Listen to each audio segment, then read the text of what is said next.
Chapter 169. While Chu Xiao and Xiao Zhu were talking outside, He Yan was in the room. She wanted to eavesdrop, but even when she put her ear to the door, all she could hear was the sound of the wind outside. She originally wanted to wait for Xiao Zhu to finish talking and come back to ask what was going on, but after a long time, Xiao Zhu didn't come back. Unknowingly, she fell asleep. When she woke up the next day, Chu Xiao and Ning Xiang were no longer in the Liang province guards. They had left early in the morning with their guards. After Chu Xiao left, Lin Shuanghe was the happiest. He Yan didn't understand this either. Logically speaking, Lin Shuanghe and Chu Xiao had never been on bad terms. However, seeing how happy Lin Shuanghe was, it was probably because he was sincerely happy that Chu Xiao had left. Xiao Zhu didn't speak in a strange tone like she had in the past few days. He Yan let out a sigh of relief. Chu Xiao's early departure was probably a good thing for him and everyone else. The Liang province guards regained their peace and continued their daily training. However, He Yan knew that these peaceful days wouldn't last long. Just as Chu Xiao had said, changes had already occurred. The appearance of the Yuto would shake away. On this day, He Yan was following the Nan Fu soldiers to train their horses and bows. It was already the middle of May. Summer came earlier in the Liang province guards than in other places. The heat enveloped everyone. Because the days were longer, both the Nan Fu soldiers and the Liang province guards had twice as long to train. She climbed down the mountain and dismounted from her horse. Her entire body was dripping wet as if she had just been fished out of the water. She picked up a handkerchief from the side and wiped her sweat. This was the last lap. Tian Lang looked at He Yan and nodded slightly. The new recruits from the Liang province guard were able to keep up with the pace of the southern prefecture soldiers, and even their archery and equestrian skills were considered exceptional among the southern prefecture soldiers. This was truly not bad. The Liang province guard's martial arts practice field had long since dispersed. The people from Hongshan, who were waiting to eat with He Yan, were watching from the side. He Yan tied up the horse and returned the bow and arrow before walking towards them in large strides. Xiao Mai's eyes lit up as she stared at him. He Gu, how did your archery skills improve so much? I saw it clearly just now. You hit the bullseye every time. In just over a year, Xiao Mai had grown a lot taller. Previously, He Yan could still stand on her tiptoes and hook her arm around his shoulders, but now she had to raise her head slightly to look at him. She smiled and said, "You've also become much more powerful. What's the point of complimenting each other?" Wang Ba poured cold water on them. Can you compliment each other? Everyone knew his temperament, so they didn't argue with him. They just walked towards the place where they were eating. When they arrived, they took the steamed buns and vegetable porridge. Everyone found a place to sit down. He Yan lowered his head to take a sip of porridge. Then, he heard Jiang Jiao say, "Do you know about the rundu?" The rundu? Before He Yan could speak, Huang Xiong spoke first. When I was chasing after my enemy, I passed by the rundu. It's a small town. That place is rich in grapes. The grapes are like purple jade, sweet and big. Really? Xiao Mai licked her lips. Is the rundu far away? I've only eaten sour grapes. I've never eaten sweet ones. Huang Xiong thought for a moment. It's about a month's journey from here. He Yan asked, "Brother Jiang, why did you mention the rundu?" Jiang Jiao sighed.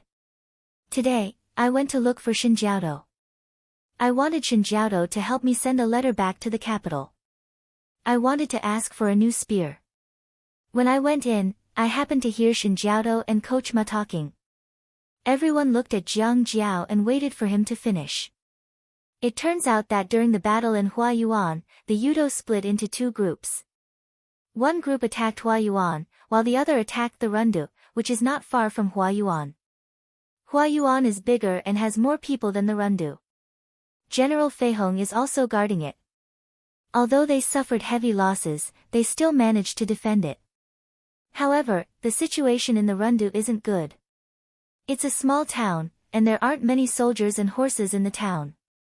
If the Yuto doesn't have outside help, it's only a matter of time before the city gate is lost. It's actually that serious? Hong Shan was stunned. They were far away in Liangzhou, which was practically the most remote place in Dawei. It was a place where chickens lay eggs and birds didn't shit. They couldn't get any news at all. How could the situation outside be so bad? Then what should we do? Xiao Mai asked anxiously. We can't just ignore the lives of the people in the city. Huayuan is close to the Rundu. If the Yudo in Huayuan retreats, General Feihong can bring the remaining Fuyue army to support the Rundu. Shi Tu said seriously. The Rundu won't fall. That's good. Hong Shan was relieved. With General Feihong and the Fuyue army, the Rundu will be saved. While everyone was talking, Jiang Jiao looked at He Yan. Brother He, why aren't you saying anything? He Yan lowered her head and didn't say anything. She didn't touch the food in front of her either. No one knew what she was thinking about. When she heard Jiang Jiao's question, she raised her head. Her eyes were shockingly bright, as if there was a fire burning in them. Everyone was shocked. Are you okay? Wang Ba waved at her suspiciously. He Yan took a deep breath. I'm fine. She asked Jiang Jiao, do you know what's the situation in the Rundu? Jiang Jiao shook his head. I only heard half of it before Shin Jiaodo found out. Shin Jiaodo didn't want to tell me the details. I think he's afraid that the Liangzhou soldiers' morale would be unstable. He sighed again. But I don't understand. We came so far away and trained so hard every day. Isn't it so that we can defend our country when the enemy invades? Now, the people of Dawei are suffering, but we're still training as usual. If this isn't deceiving ourselves, then what is? What's the point of joining the army? The young men already had a ball of fire in their hearts, and when they encountered an enemy coming to their doorstep, they couldn't help but let out a sigh of relief. It would be harder than ascending to the heavens for them to pretend that they didn't know anything. You're wrong, Hong Shan said. If they don't need us, it means that the situation isn't that bad. The Yuto isn't that arrogant. If they really need us, it means that they've already lost their composure to the point of no return. The people of Dawei will suffer even more. Wouldn't that be worse? Jiang Jiao thought about it and felt that what Hong Shan said made sense. He didn't say anything else. Xiao Mai asked, He Gu, do you think that General Feihong will win or lose after they reinforce the Rundu? Do you even need to ask? Wang Ba answered without thinking. I heard that the 150,000 Fuyue army lost less than 50,000 soldiers at Huayuan. They still have 100,000 soldiers left. The Rundu is just a small city. There shouldn't be many Yuto entering the Rundu. With the soldiers and horses in the city, even a fool can win. General Feihong can even defend Huayuan. There's no reason that they can't defend this small city. I think you're all worrying for nothing. If you have the time to worry about others, why don't you worry about yourselves? When will we be able to eat meat for every meal? His words were always unpleasant to the ears. Everyone ignored him. Xiao Mai looked at He Yan again.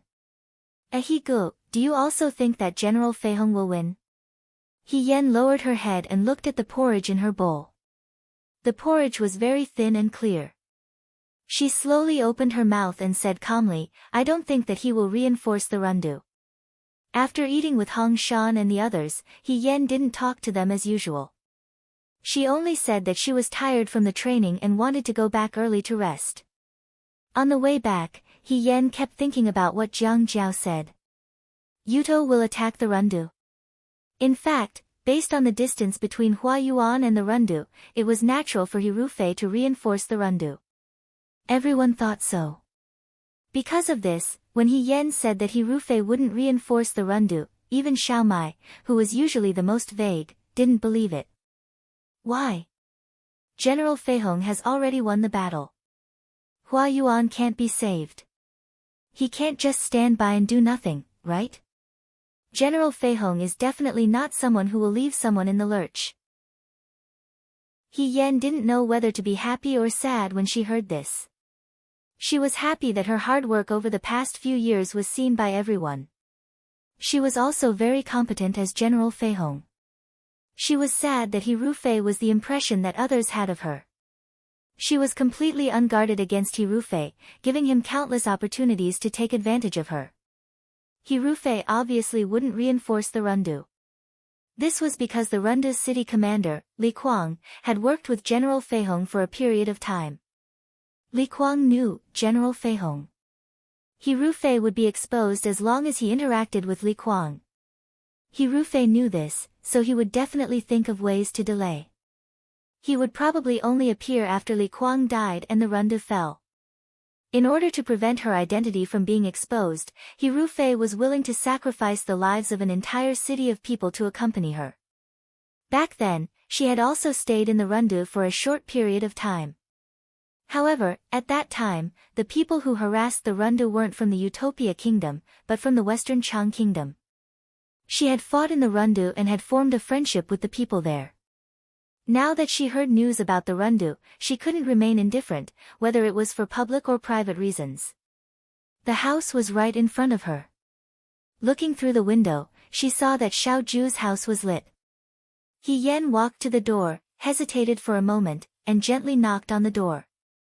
"Come in." He Yen pushed the door open and walked in.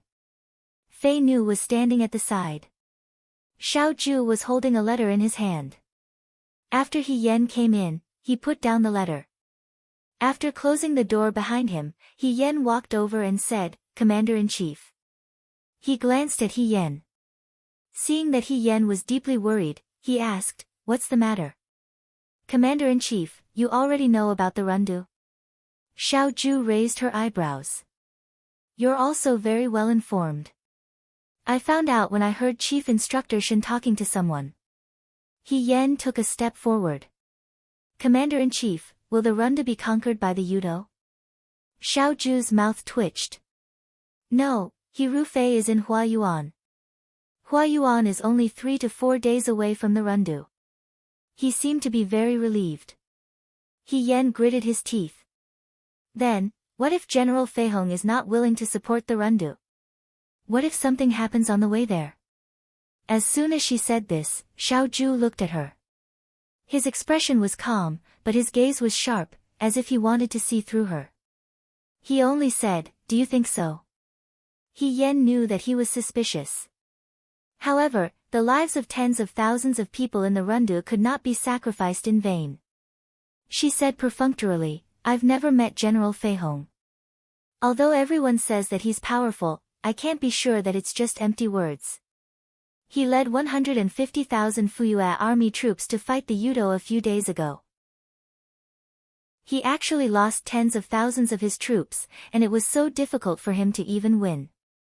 He's not as powerful as you and I in Jiang City. Maybe he's actually very weak, he's just a coward." When he heard about the Rundu, he retreated at the last minute and refused to support them. "He's just like a coward." The person who was scolding was He Rufei. He Yen felt no guilt at all.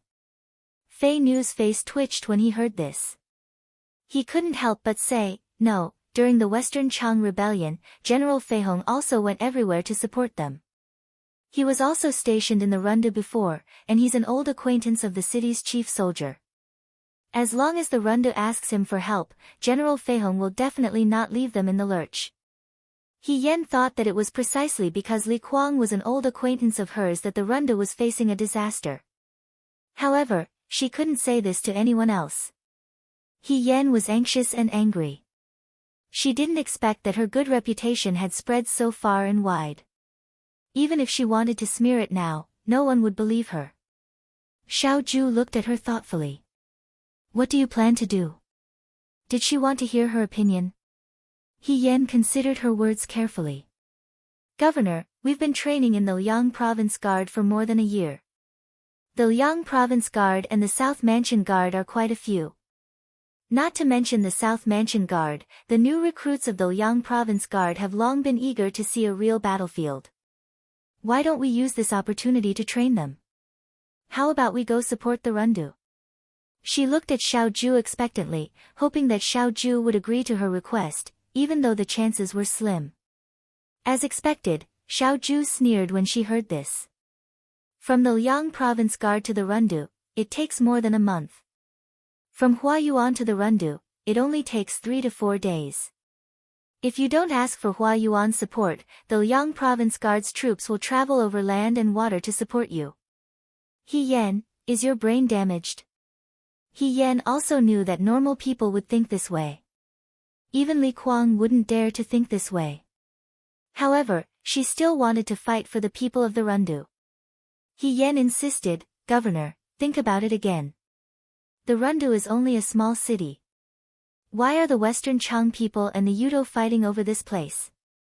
As long as we take the Rundu, the neighboring Jinling will suffer. The Yudo are heading north for the imperial capital. We can't lose the Rundu. The young man's tone was stubborn. Fei Nu couldn't help but say, Young Master we all know that we can't lose the Rundu. However, even if young master wants to go to the Rundu, he still has to ask for His Majesty's permission. It's already been 2 months. I'm afraid that the battle in the Rundu has already ended. Moreover, if General Feihong doesn't provide support, the possibility of this happening is too small. You don't have to worry at all. In their eyes, He Yan's actions could be considered as groundless fears. Xiaoju said, the Nanfu army has its own position. You can stop thinking about it now and don't mention it again in the future. She actually flatly rejected him. He Yan sighed in his heart. Fei Nu's words weren't without reason. Prime Minister Su was eyeing covetously in the imperial court. Xiaoju came to the Liang province guards precisely because she wanted to avoid the sharp edge and bide her time. If she acted rashly now, it would be hard to avoid gossip. This matter couldn't involve Xiaoju, but what about the people of the Rundu? She replied somewhat dejectedly, I understand. She said goodbye to Xiaoju and returned to her room. After He Yan left, Xiaoju looked at the flickering candlelight in the oil lamp and said, He Yan doesn't seem right. Fei Nu asked, Young master, do you suspect her? Xiaoju shook her head and said after a while, Go and check if there have been any changes in the Rundu recently. After returning from Xiaoju's room, He Yan washed up with a heavy heart and lay on the bed. The lamp had been blown out. The moonlight shone in from the window and fell on the floor in front of the window. It was as if a layer of frost had been sprinkled on the floor, making the summer night seem even colder. The last time she went back to the Rundu was a few years ago. At that time, she wasn't General Feihong yet. She was already a deputy general and fought with the Fuyue army against the Xichang people in the Rundu. The Rundu was a small city. The Xichang people killed people outside the Rundu and hung their heads on the flagpoles outside the city to show off. At that time, the Fuyue army soldiers who went with her were filled with hatred. Even though they didn't have the advantage in numbers, they still defeated the Xichang people after a fierce battle. The wound on her shoulder had been inflicted at that time. During the battle, she couldn't pull out the arrow. After the battle, she pulled out the arrow herself and almost fainted. The next day, Li Kuang's concubine came over with a basket of sparkling grapes. She looked at He Yan with a smile and said, There isn't anything good in the Rundu. These are the best grapes. Deputy General take your time and eat them. Behind her, there were many citizens of the Rundu. One of them was holding a chicken, while the other was holding 2 eggs. They all came to express their gratitude to her. Not long after that battle, He Yan was promoted. He Yan had deep feelings for every place where she fought a bloody battle. She knew very well that He Rufei wouldn't go to help the Rundu. Li Kuang was just waiting for death by guarding the city. Without reinforcements, the citizens in the city would eventually die under the Yudo's blade. She couldn't let this happen. If the southern prefecture soldiers and the Liangzhou guards couldn't move, even if she was alone, she would still go to the Rundu. The Rundu's soldiers might have a chance to survive if they fought with their backs to the wall. But how could she go to the Rundu? If she ran away now, if she was caught in the future, she would be disobeying a military order and would be beheaded. He Rufei's true colors hadn't been exposed yet. If she died now, she would lose everything in the future. If her death could be exchanged for the lives of tens of thousands of citizens, it would be worth it. But she was in the southern prefecture soldiers. If someone used this to threaten Xiaoju and thought that it was Xiaoju's order, what would she do if Xiaoju was implicated? But she couldn't just watch the tens of thousands of people in Runda wait to die. This was a dilemma. He Yan was thinking when her fingers touched something cold under her pillow. She subconsciously looked at it under the moonlight and found that it was an exquisite seal. There was a small Wuan engraved on it. Muan Lang's seal was handed to her along with the imperial edict when it arrived in Liangzhou. But this official position didn't have any real power, so He Yan didn't take it to heart and just put it under her pillow. But now that she suddenly saw it, she suddenly had a flash of inspiration. She immediately sat up and held the seal in her palm. Yes, she wasn't just a soldier of the southern prefecture soldiers. To be precise, she was Muan Lang personally appointed by His Majesty. Chu Xiao was right about one thing. She was controlled by Xiaoju, but she wasn't Xiaoju's soldier. If she went to the Runda this time, as long as she had the seal, she could say that it was her own will. Xiaoju wouldn't know. Even if they investigated in the future, Xiaoju wouldn't be implicated. As for herself, in a way, she was also responsible for the current situation in the Rundu. She had led the Fuyue army to defend the Rundu once. She could definitely defend the Rundu a second time. She had to go to the Rundu herself. Since she had made up her mind that night, He Yan was no longer as conflicted as she was the first time. Ever since she returned to the Liangzhou Guards, she hadn't missed a single day of her daily training, so she didn't have to worry about her skills. She also used the excuse of training horses to touch the horses in the stable a few times. She remembered the one she liked the most and planned to take it with her when she left. As for other things like hidden weapons, whips, and medicine, He Yan packed them all up since she still had some left in her room. The most important thing was that she had been to the Rundu before, but she hadn't tried to go to the Rundu from the Liangzhou Guards. The journey was long and she couldn't take a wrong turn. After all, every day in the Rundu was difficult. If she took a wrong turn, not only would she waste time, but she would also lose her life. Fortunately, there were always people in the camp who knew the way. He Yan pretended to be very interested in the Rundu. Apart from her daily training, she would talk to people who had been to the Rundu before. She asked them what they had to pass on the way from the Liangzhou Guards to the Rundu, and if they might take a wrong turn. Actually, Huang Xiong had been there before, but Huang Xiong didn't know the way, so he could only give up. Xiao Mai asked, "Does a Higu want to go to the Rundu to eat grapes? Why are you suddenly so interested in the Rundu?" Shi Tu looked at He Yan's enthusiasm and lowered his head thoughtfully. In 2 days, a complete map was drawn from the Liangzhou Guards to the Rundu. He Yan spread out the map on the table. According to the shortcut on the map, if she continued to travel without rest, she might be able to reach the Rundu in less than a month. But, could Li Kuang really last a month? There was no point in thinking too much. The most important thing now was to set off. He Yan carried the cloth bag on her back. Before she left, she looked at the 2 items at the bottom of the wooden drawer. She had brought these 2 items from Jiang. One of them was the dough figurine that Xiaoju had bought for her during the Water God Festival. Now that the dough had dried up, she carefully wrapped it in a handkerchief. The other item was the wooden carving that Mu Yi had given her. The carving depicted a female general holding a whip and looking majestic. He Yan looked at it and smiled. She shook her head and put the items back into the wooden drawer. She couldn't take these items with her. If they were left here, they would probably be thrown away like the other items in the room. She had already packed everything. Before she left, He Yan turned around and looked at the door. The door was tightly shut.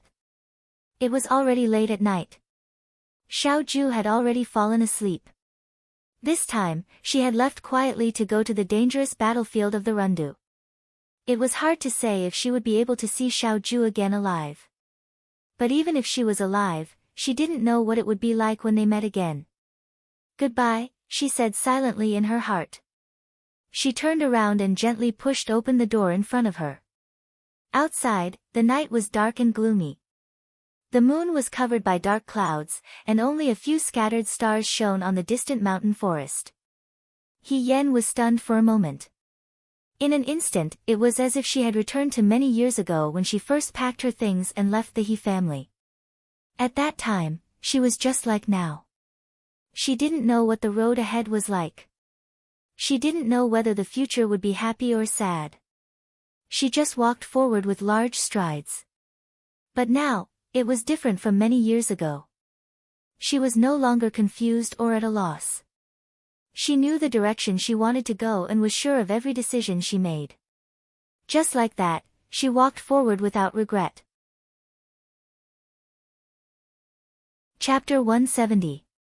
He Yen had stayed in the Liang province guard for so long that hiding from the sentries was a piece of cake for her. She avoided every possible spot where the sentries could see her. She slipped into the stable outside the training grounds. The horses were slightly restless, but He Yen calmed them down. The date red horse that he had taken a liking to was especially quiet. He Yen stroked its neck and led it out of the stable. One man and one horse walked out of Mount Baiyue.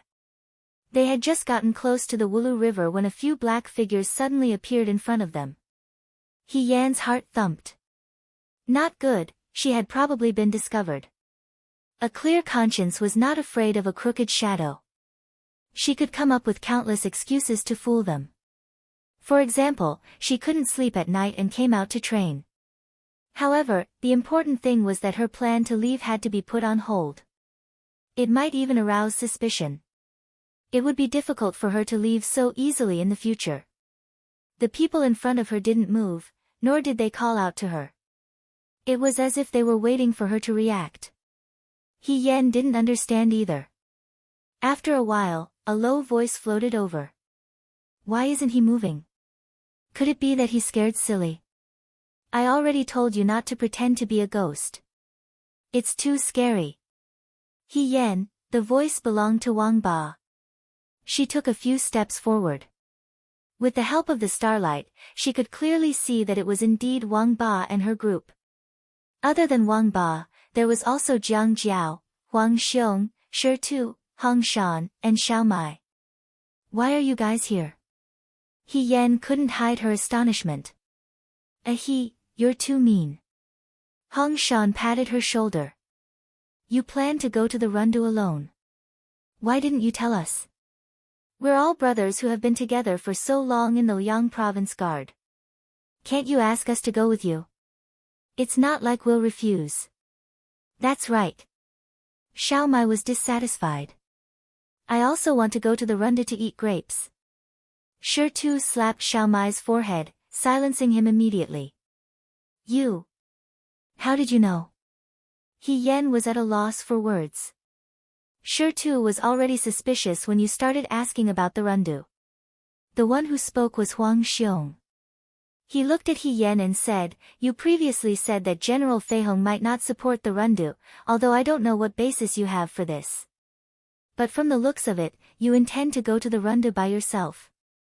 You're still young, but you're so scheming. You don't discuss anything with others, and you're bold enough to make your own decisions. Shi Tu guessed that you wanted to go to the Rundu alone, so he told everyone about it. Everyone decided to go with you. At least we can take care of each other on the road. No. He Yen refused without thinking. The Rundu is surrounded by Yudo right now, and there aren't enough soldiers in the city. It's too dangerous for you guys to go. So you know it's dangerous. Hong Shan sighed. Aren't you going to die if you go alone? If we all go together, we might be able to survive. No. He Yen was a little incredulous. You don't even know what I'm going to do, so why are you following me? We know, Xiao Mai said. Everyone says that you want to save the people of the Rundu. He Yen, you believe that? Why not? Shi Tu said, You've already saved a lot of people, from the Liangzhou guards to Jiang City. Now, there's only one more Rundu. You won't do something you're not confident in. Since you want to go to the Rundu, you must have a solution. He Yen smiled bitterly. But I'm not confident right now. Then all the more reason for us to go together. Huang Xiong pinched the prayer beads around his neck. To be honest, I spent the first half of my life chasing after my enemies. After I got my revenge, I felt that life was boring. I joined the army because I felt that I could still do something.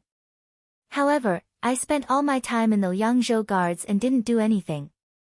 Now that I have the chance to go to a real battlefield, I feel that it might be a different kind of life. These people were all stubborn, but He Yen didn't want them to take risks. The Rundu's matter had nothing to do with them. She said, leaving the Yangzhou Guards without permission, no matter what the reason is disobeying military orders. Even if you survive the Rundu, you might not be able to keep your life. Jiang Jiao smiled. Brother He, you don't have to bully us. Our family runs a martial arts dojo, and there are many young masters from government officials who come to learn martial arts. We more or less know about the government's affairs. Aren't you already Muan Lang? If you use your official seal to order us, we won't dare to disobey. Even if we're caught and punished, you'll be the one to be punished. What does it have to do with us? He Yen, for a moment, she didn't know what kind of expression she should use to face Jiang Jiao. Therefore, we can ignore all of our worries. Jiang Jiao, who had always been an honest person, displayed outstanding wisdom in this matter. We can't stay here for too long. If Brother He continues to delay here, we won't be able to leave when the sun rises. Wang Ba sneered. Why are you talking so much nonsense with him? If he doesn't take us with him, we'll immediately shout and summon all of the Yangzhou Guard sentries. He won't be able to leave. If he can't leave today, we'll come every day to stop him. As long as he doesn't take us with him, no one will be able to leave. He Yen. You're a bit too domineering. How can I be a bandit if I'm not domineering? Wang Ba said impatiently. Hurry up, don't dilly-dally. Give me a definite answer. Are we going or not? They were already at this point. If they didn't take them with them, they wouldn't be able to leave today, let alone in the future. He Yen felt helpless, but in the midst of helplessness, she felt a surge of warmth. She knew that Hong Shan and the others were following her. The so-called eating grapes and going to the battlefield was just an excuse. They just felt that she was going to die if she went to Rundu alone. They didn't want to see her go into danger alone. In this world, there were bad people who did everything they could, but there were also good people who didn't ask for anything in return. I'll take them. He Yen squeezed out these two words from between his teeth. But did you bring any bags? We did. Xiao Mai showed He Yen the things behind her. We saved up a lot of dry rations and snacks along the way. However, Uncle Huang said that we didn't need to bring too much. If we finish eating, my brother and I can hunt wild game and roast them. He Yen didn't know what to say. She was still thinking about stuttering at a time like this. On the other hand, Jiang Jiao patted the bags on his body. Don't worry. I brought all the ointment and weapons. I also brought some money. If we really don't have enough, we can buy some from the market when we pass by. Anyway, you don't have to worry about these things. Wang Ba snorted. Go and get a horse for each of us first. I saw that you didn't move at all when you were leading the horse. Pick a good one for us too. Don't tire yourself to death. He probably already had his eyes on the horse behind He Yen. He Yen shook his head and said, all right. You guys follow me to the outside of the stable and wait for me outside. 6 horses were led out and obediently stood in front of everyone. We're going to go around the sentry tower. We'll take a path that will avoid their patrols in sight. You guys follow me. Don't ride a horse right now. Only get on a horse when you're far enough away from the guard station. He Yen instructed in a low voice. Everyone saw how serious she was and felt both nervous and excited. It was probably their first time doing something like this. They actually felt a taboo thrill. He Yan was also a bit nervous. If she was alone, she wouldn't think so much. However, with so many people following behind her, she had to be extra cautious. After all, if something went wrong, everyone would suffer. Fortunately, she was already very familiar with this path. Other than Xiaomai and Hong Shan, the others had all stayed in the vanguard before. They were already well trained in stealth and surprise attacks. The group safely passed through where the sentry towers could be seen. They were about to leave the Liang province guard. Just then, a weak lantern lit up. This lantern was originally at the corner of the outermost woodshed. He Yan and the others didn't see it until they turned the corner. The moment He Yan saw the light, she knew that it was bad. She thought that it was too late now. The people behind her saw her suddenly stop in place. Hong Shan asked, "He, why aren't you moving?" The lantern walked out from the corner. The weak light illuminated the person's eyes. Her dress was snow white and her face was elegant. It was Shen Muxue. Dr. Shen. This time, He Yan was really surprised. She originally thought that this was a sentry who came out to relieve himself. If it really didn't work, she could only knock him out and escape when he wasn't paying attention. However, she didn't expect that the one who appeared was Shen Muxue. Shen Muxue's room wasn't here. Moreover, it was late at night and everyone was asleep. What was she doing here? Shen Muxue looked at them. Although her gaze was slightly surprised, she was still calm. She only looked at He Yan and said in a low voice, "You're leaving." He Yan was silent. Then, he grabbed her hand and pushed her into the woodshed beside them. "Come in and talk." Hong Shan and Wang Ba were guarding the horses outside. The rest of the people followed He Yan in. As soon as they entered, they saw He Yan's cold eyes. She grabbed Shen Muxue's neck with one hand and said coldly, "How did you know?" Everyone was shocked. Xiaomai quickly went forward and pulled He Yan's hand away. He gu, it's all a misunderstanding. I let it slip." He Yan looked at her. When I knew that everyone was planning to go with you, my brother asked me to find some injury medicine. It can be used if we stumble on the road. We don't have much left in our room. I thought that Dr. Shen is kind-hearted and has a lot of medicinal herbs. So, I wanted to ask Dr. Shen for some. However, for no reason, she suddenly asked for a large amount of injury medicine. Even though Shen Muxue usually didn't care about military affairs, he was still suspicious. Xiaomai was naive. She was easily tricked by Shen Muxue. In the end, she knew that she was in trouble. She begged Shen Muxue, "Dr. Shen, please don't tell anyone. I beg you." Shen Muxue was silent for a long time. When Xiaomai thought that she wouldn't speak, she finally said, "I know. I won't tell anyone." Xiaomai and Shi too grew up in the mountains. Their personalities were simple and frank. If Shen Muxue said that she wouldn't tell anyone, then she believed that Shen Muxue wouldn't tell anyone. At this moment, seeing that the situation was critical, she persuaded He Yan while asking Shen Muxue, "Dr. Shen, didn't you say that you wouldn't tell anyone?" He Yan loosened his grip slightly and stared at Shen Muxue. Shen Muxue looked back at her coldly. His gaze was clear and cold. "Why didn't you tell anyone?" He Yan asked. Shen Muxue came here alone. So far, no one had appeared to stop them. Just as Xiaomai said, Shen Muxue did keep his promise. He Yan didn't really want to hurt her. He just wanted to scare her. At this time, it was better to be cautious. "You want to go to the Rundu?" Shen Muxue asked.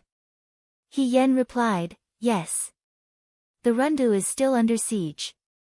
There are Yudo on all sides.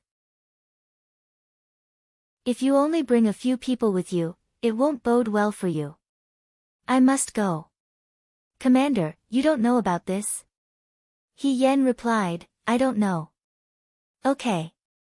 Shen Muxue looked into his eyes. "You can go. I won't stop you." He Yan frowned slightly. Shen Muxue came here specially to wait for them. However, he didn't stop them. It was as if he wanted to confirm something. You don't have to doubt me. Shen Muxue said, if you want to go, go quickly. When the sun rises, you won't be able to leave even if you want to. She must have her own plan. However, He Yan couldn't guess what it was for. He just looked at her suspiciously. On the other hand, Huang Xiong looked at the scene in front of him thoughtfully. The young man was handsome and brave. The young girl was cold and beautiful. When they were about to leave, they finally broke through the shackles of their identities. They couldn't help but send each other off. He had seen this scene before. He Yan let go of her hand and tidied his clothes. He said, if that's the case, I'll believe Dr. Shen this time. Shen Muxue still looked at her coldly. He Yan could feel that she didn't like him. She even had some hostility towards him. However, her secrecy helped him at this moment. He Yan was actually a little surprised. Shen Muxue admired Xiaoju. Naturally, he would stand on Xiaoju's side. However, He Yan and his group left without telling Xiaoju. Shen Muxue actually didn't tell Xiaoju. No matter how many doubts he had, it wasn't a good time to be in a daze. He Yan stood up and pretended to walk out. He said, goodbye. Shen Muxue lowered her head. The next moment, a figure swayed in front of her eyes. She only felt her body go numb. She couldn't move her body anymore. She couldn't move her mouth either. She could only glare at He Yan. He Yan nodded at her. I'm sorry, Dr. Shen. I still don't believe you. I've sealed your acupoints. After 6 hours, they will naturally be unsealed. However, I think that in less than 6 hours, there will be new recruits moving firewood who will find you. I'm very grateful for today's kindness. If we meet again, I will definitely repay you. He Yan cupped his hands at her and turned to walk out. Let's go. Xiao Mai looked at Shen Muxue in distress. She wanted to unseal Shen Muxue's acupoints but didn't dare. She could only apologize. I'm sorry, Dr. Shen. You're a magnanimous person. Please don't bicker with Brother He. We don't know if we'll live to see each other again. Brother He was just anxious to save people. Jiang Jiao helped to apologize. Dr. Shen, please don't lower yourself to the same level as us. The last person left. Other than the weak lantern, the woodshed once again sank into darkness. Shen Muxue sat against the hay. She took a deep breath and looked into the distance. Outside the door, after turning the corner, they were completely out of the Liang province guard's gate. However, for safety's sake, He Yan didn't dare to let them get on their horses immediately. Only after they had traveled a distance did they plan to get on their horses. This time, we're really leaving. Jiang Jiao turned to look in the direction of the Liang province guards. I wonder what it will be like when we come back. Xiao Mai pursed her lips. She was still thinking about Shen Muxue, who was locked up in the woodshed and unable to move. We're leaving, but Dr. Shen is still in the woodshed. Isn't she the young miss of a large family? She definitely hasn't suffered like this before. Ahigu, he complained. She's a girl. You should be more gentle. He Yan smiled and didn't say anything. However, Huang Xiong heard this and glanced at her. Brother He, you sealed her acupoints just now because you wanted to help her, right? Dr. Shen will definitely pass by the sentries on her way back. If the sentries see her and know that we left the next day, it will inevitably arouse suspicion. If you sealed her acupoints, others will only think that she was being controlled by someone and didn't deliberately hide it. That's enough for us to escape unscathed. This matter won't have anything to do with her. He Yan stretched. Brother Huang, there's no point in talking about this now. We have to hurry. Right. Wang Ba sat on the big horse. In the end, she didn't dare to speak too loudly. She shouted, let's go to the rundu. Let's go. Their voices gradually disappeared. Only the distant sound of horse hooves could be heard.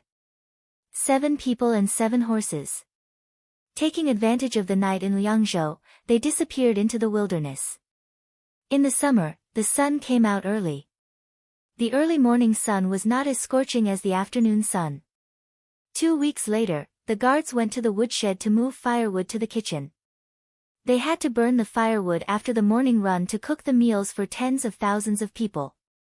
Several guards opened the door to the woodshed. Just as they were about to enter, they suddenly saw a person sitting against the wall. They were shocked and immediately pulled out the long sabers at their waists. Who is it? That person didn't move. Their eyes gradually adjusted to the incoming sunlight. Only then did the guards see clearly that the woman sitting against the wall was elegant and cold. Her eyes were slightly annoyed. It was Shen Muxue. Shen. Dr. Shen. The guards were stunned. They quickly put away their sabers and apologized. We didn't see clearly just now.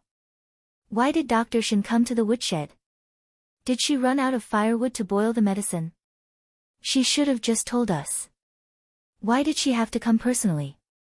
After chattering for a while, Shen Muxue still didn't say anything. The guards fell silent. One of the guards bravely asked, "Are you angry?" There was still no response. The guards looked at each other. One of them said, "Why do I feel like Dr. Shen's pressure points have been sealed?" Although men and women shouldn't touch each other, there was no need to be so cautious. However, due to Shen Muxue's special status, no one dared to act rashly and unseal her pressure points. Someone said, "This is no small matter. Quickly go and tell the commander-in-chief." When he woke up early in the morning, Lin Shuanghe was eating. The summer days of the Liangzhou guards were long and unbearable. He couldn't stand the heat. These days, he didn't have much appetite or sleep. Just as he was eating porridge, he suddenly heard someone knocking on the door. When he opened the door, he saw that it was Shen Han. "Shen Jiaodou." "Young Master Lin," Shen Han said, "the commander-in-chief wants you to go over." Normally, only Lin Shuanghe would take the initiative to look for Xiao Ju. Xiao Ju never took the initiative to look for Lin Shuanghe. For a moment, Lin Shuanghe also became nervous. He thought that there was something wrong with Xiao Ju's body. When he hurried over to Xiao Ju's room, he saw that Fei Nu was also there. Shen Muxue was sitting on a chair. Fei Nu was pouring tea for Shen Muxue. "Commander-in-chief, I'm fine. He Yan didn't do anything other than sealing my pressure points," Shen Muxue said. When Lin Shuanghe heard He Yan's name, his heart trembled. He walked over to Shen Muxue and asked, "What are you talking about?" "Huaijin, why did you ask me to come over?" Shen Muxue replied, "Military Governor Xiao thought that I wasn't feeling well and asked young Master Lin to take my pulse. However, there's no need for that. I'm a medical practitioner myself, so I know very well. Moreover, He Yan didn't do anything else last night." The more Lin Shuanghe listened, the more confused he became. What did He Yan mean by sealing her pressure points? Although there might be some conflict between the two of them because of Xiao Ju, He Yan clearly had the upper hand between the two of them. Why would he do anything to Shen Muxue? "I don't understand what you're saying." Lin Shuanghe asked, "Miss Shen, why did brother He seal your pressure points?" Shen Muxue looked at Xiao Ju. Xiao Ju didn't say anything, so she could only answer Lin Shuanghe's question herself. "Last night, I was brewing medicine, but there wasn't enough firewood. I wanted to go to the firewood room to get some, but I just happened to meet He Yan and the others. They wanted to leave the Liang province guard. I wanted to call for help, but He Yan sealed my pressure points. There was nothing I could do, so I could only watch them leave." "Brother He left the Liang province guard?" Lin Shuanghe asked curiously, "Why did she leave the Liang province guard?" Shen Muxue bit her lip. "From their words, I heard that they wanted to go to the Rundu." "Rundu?" Lin Shuanghe immediately said, "Impossible. Everyone knows what the Runda's situation is like right now. If you say that she can't stand the bitter cold of Liang province and that her daily training is difficult, then it's more likely that she went to some bustling town. If she went to the Rundu, wouldn't she just be throwing her life away? No one in the room responded to his words. Xiao Ju's expression was unusually cold. Fei Nu was also secretly shocked. When they talked about the Rundu, He Yan's behavior was strange. For some reason, he didn't believe that the Rundu would receive General Fei Hong's support. Although the suggestion of the Nan Fu soldiers going to the Rundu was later rejected, now it seemed that He Yan had never given up on this idea. Even if she didn't have any soldiers, she still wanted to go to the Rundu. Seeing that everyone was silent, Lin Shuanghe also realized that this matter couldn't be faked. His mind was a mess. He couldn't believe that this matter had happened, and he couldn't figure out why He Yan would make such a decision. Finally, after a long time, he asked, "Miss Shen, didn't you say that brother he didn't leave alone? Who else went with him?" Shen Han answered for her. There was also Jiang Jiao, Wang Ba, Shi Tu, Hong Shan, Xiao Mai, and Huang Xiong. Other than Xiao Mai and Hong Shan, the other four were all outstanding people in the vanguard. Shen Han was also gritting his teeth. He Yan really knew how to pick. He picked the best people in one go. At this time, the door opened. Liang Ping walked in from next door. He shook his head at Xiao Ju and said, "Commander-in-Chief, we've searched the room. We didn't find the official uniform or official seal. The official uniform and official seal weren't there." In other words, He Yan had decided to leave as Muan Lang. This was really a lot of scheming. Even if he was caught in the future, he could take advantage of the loopholes in the military law. It could be said that he had thought it through very carefully. But why? Lin Shuanghe still didn't understand. Did he travel thousands of miles to die? But the people here weren't He Yan. No one could answer him why. Someone knocked on the door. Qi Wu walked in. Seeing so many people in the room, he was also stunned. Then he looked at Xiao Ju. Xiao Ju said, "Speak." "Young master, Wanning sent a letter." The fourth young master Chu, who left before, had to pass through the Rundu on his way back to Shua capital. Shen Han and Lin Shuanghe were both shocked. What did this mean? He Yan had chased after Chu Zhao. The room was so quiet that you could hear a pin drop. The air was so heavy that it was suffocating. After a while, the young man sitting in the room pulled up the corners of his mouth. In his beautiful eyes, there was a dark shadow. Really good. Chapter 171. Rundu was a small city. To the north was the bustling Jinling, while to the south was the abundant Huayuan. Sandwiched between the two cities was Rundu. Other than the fact that it was rich in grapes, many people had never even heard of it in their entire lives. For 20 days, they traveled without rest.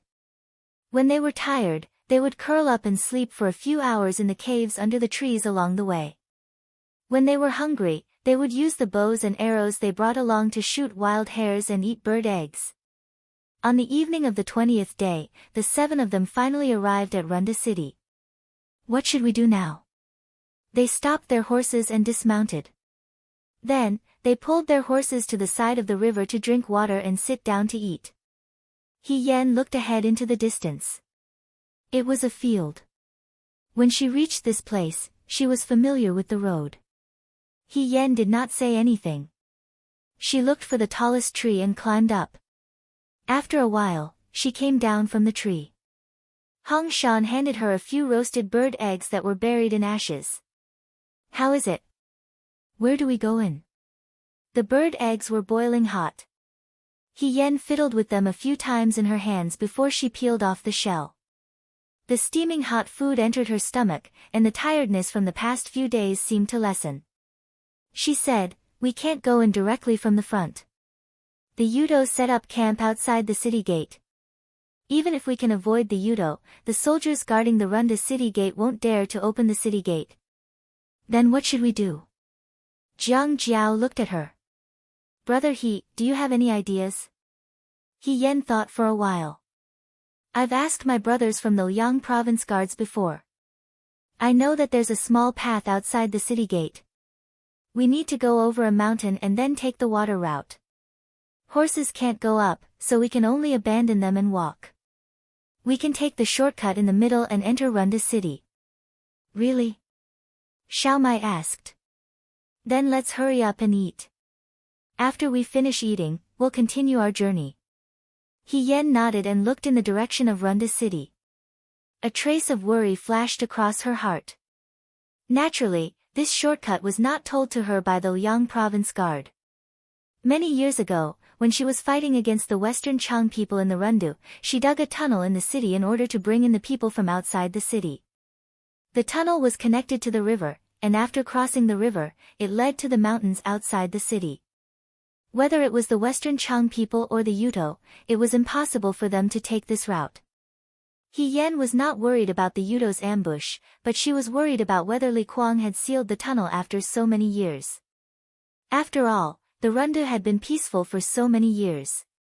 But no matter what, he still had to continue moving forward. Everyone quickly finished eating their rations and paused for a moment. He Yan removed the reins from the horses one by one and patted the horses' buttocks. The horses galloped into the forest. Let's go, she said.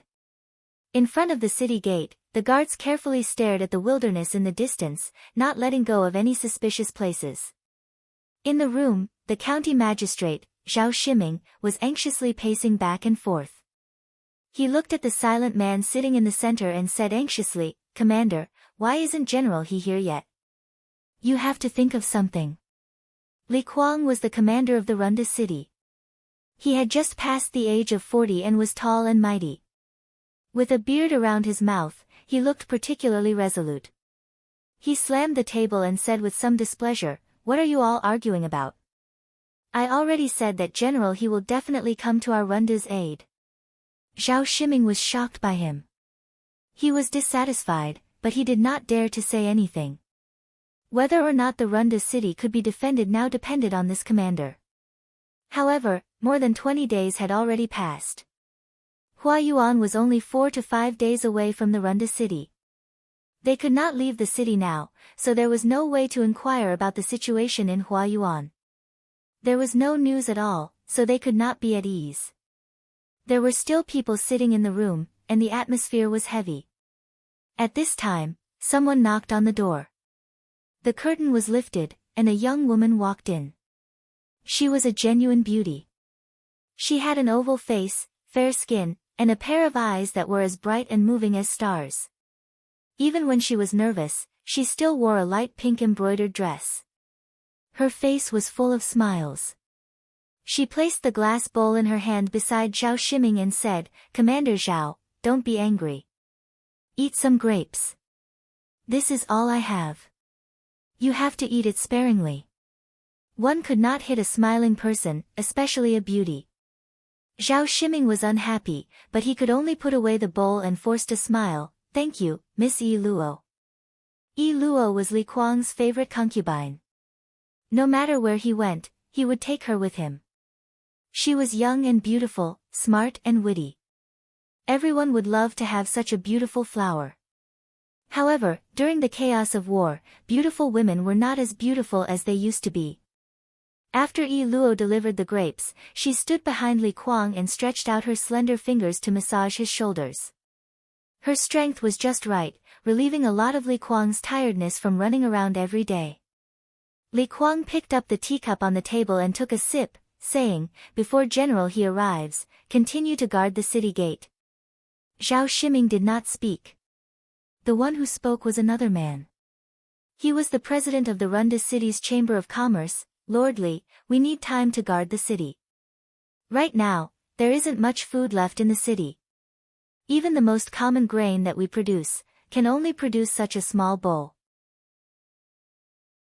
If we continue to guard the city like this, I'm afraid the people in the city will starve to death before General He arrives. With someone taking the lead, the rest of the people followed suit. That's right. We were not killed by the Yuto, but we were trapped in the city and starved to death. What is going on? Lord Li, how can you be sure that General He will come? What if General He doesn't come? It's been more than 20 days. Could it be that General Feihong is unable to protect himself and has an accident? Everyone's voices poured into the room.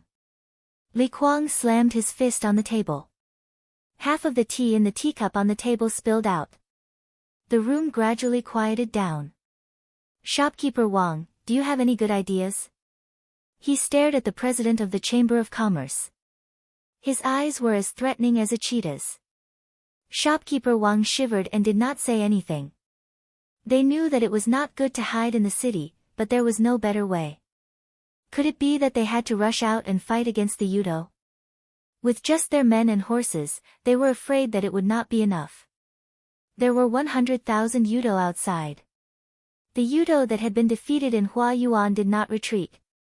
Instead, they gathered together with the Yuto on the other side and rushed towards the Rundu. The total number of soldiers in the Rundu was only 30,000. After all, the Rundu was only a small city. But Lord Li, we can't just keep guarding the city like this. You saw it too, a white-haired old man said. These days, the Yuto have been probing at night. I'm afraid they will launch a general attack on the city soon. We can defend against small skirmishes, but if the Yuto's 100,000 strong army really rushes in, how can we defend? Li Kuang gritted his teeth. He, as the city's commander, knew this better than anyone else. Therefore, he knew from the beginning that the only thing the Rundu could do was to delay the Yuto and wait for reinforcements. He Rufei was his old friend. Although he and He Rufei were not close friends, he knew that He Rufei was a brave and fearless hero who cared about the world when they fought against the Western Chang together. Since he asked He Rufei for help, He Rufei would definitely come. If there was no news after such a long time, there was a high chance that He Rufei was in trouble. However, the Rundu did not have anyone else to ask for help. Jinling? There were no generals stationed in Jinling. There were only soldiers and horses in the city. However, they could not leave the city and come to the Rundu, which would put Jinling in danger. There were two famous generals in Dawei and Xiao Huaijin. Unfortunately, Xiao Huaijin was far away in Liangzhou. Distant water could not quench the present thirst. For a moment, Li Kuang hated the traitors for seizing power. If not, Xiao Huaijin and the Southern Prefectural Army would definitely be able to beat the Yuto back to their hometown. They would never dare to step into Dawei's territory again. While everyone was silent, Zhao Shiming suddenly said, Lord Li, do you still remember that when General Feihong was in the city, he dug a secret tunnel that led to the outside of the city? Everyone looked at Zhao Shiming. They were all familiar with this incident. Back then, the Western Chang people massacred the people outside the Rundu's city gate who were unable to enter the city. General Feihong ordered people to dig a tunnel and secretly gathered the people outside the city to bring them into the city. At that time, many lives were saved. The people were deeply grateful to He Rufei. They originally thought that they had been abandoned. What are you trying to say? Li Kuang asked. Zhao Shiming sighed and stood up. He bowed to Li Kuang and said, We have reached the end of the road. This Xiao is already old, and I am also the county magistrate of the Rundu. Naturally, I will not leave and live or die with the people of the city. However, this Xiao's grandson is only 3 years old. Lord Li, please allow this Xiao to let my servants take my grandson and leave through the tunnel. Everyone was shocked.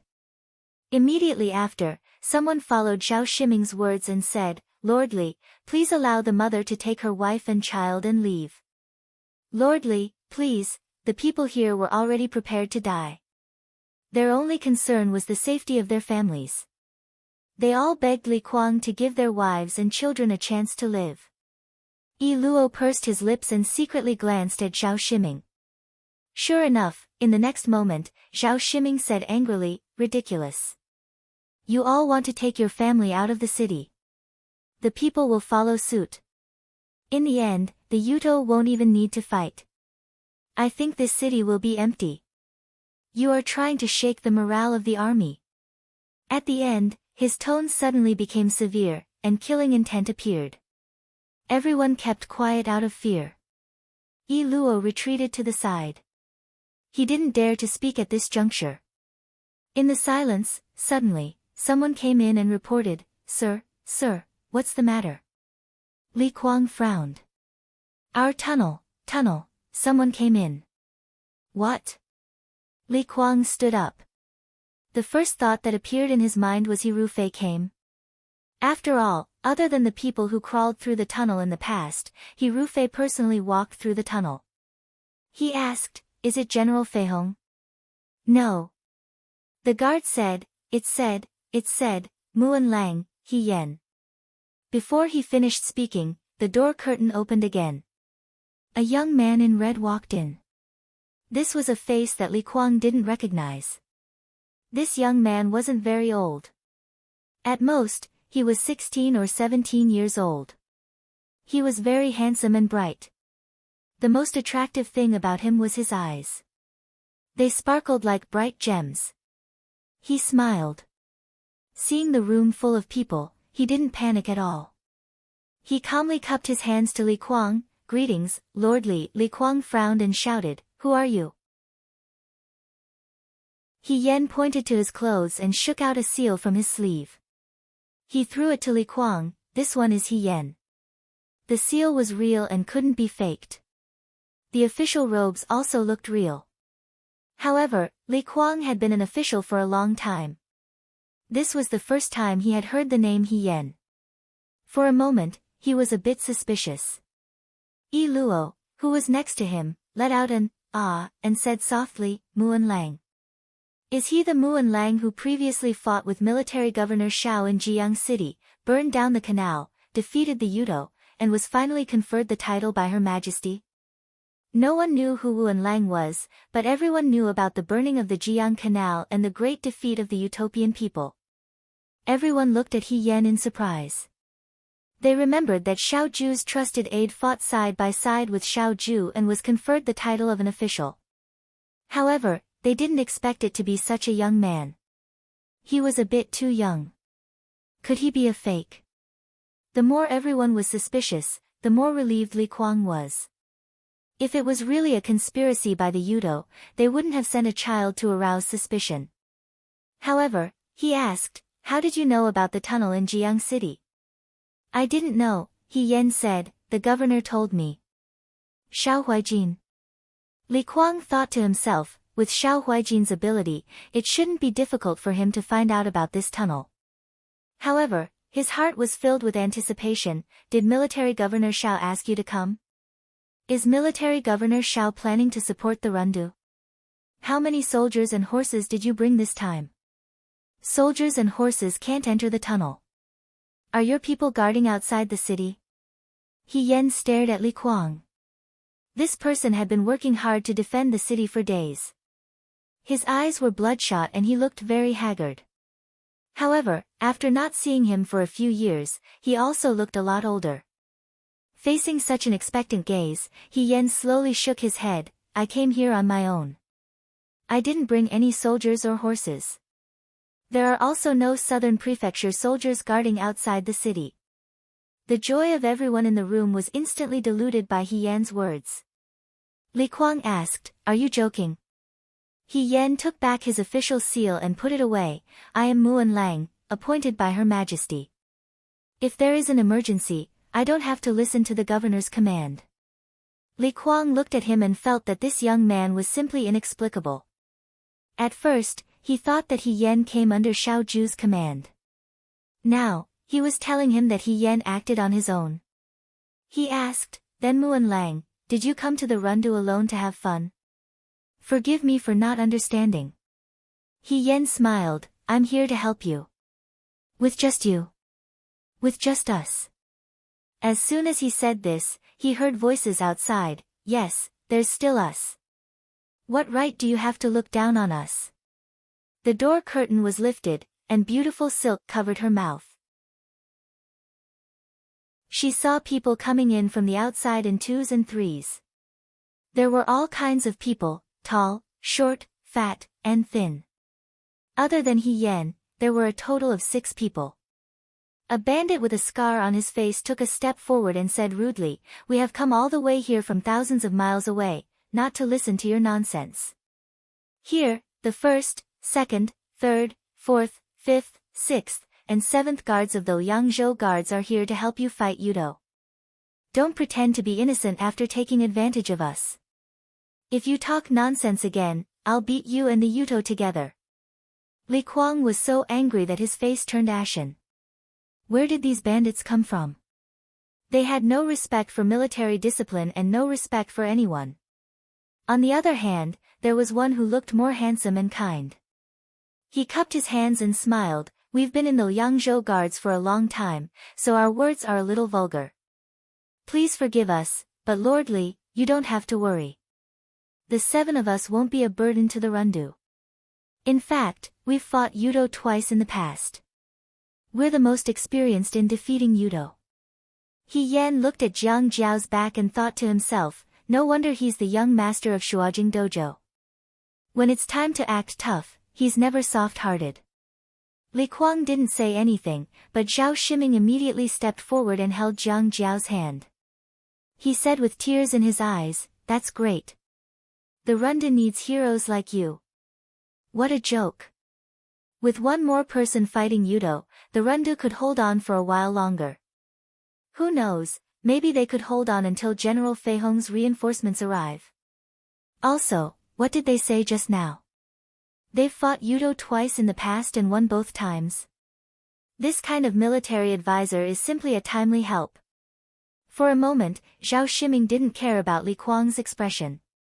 He only said warmly, "Heroes, you're willing to risk your lives to come to the Rundu at such a critical time. You're really righteous.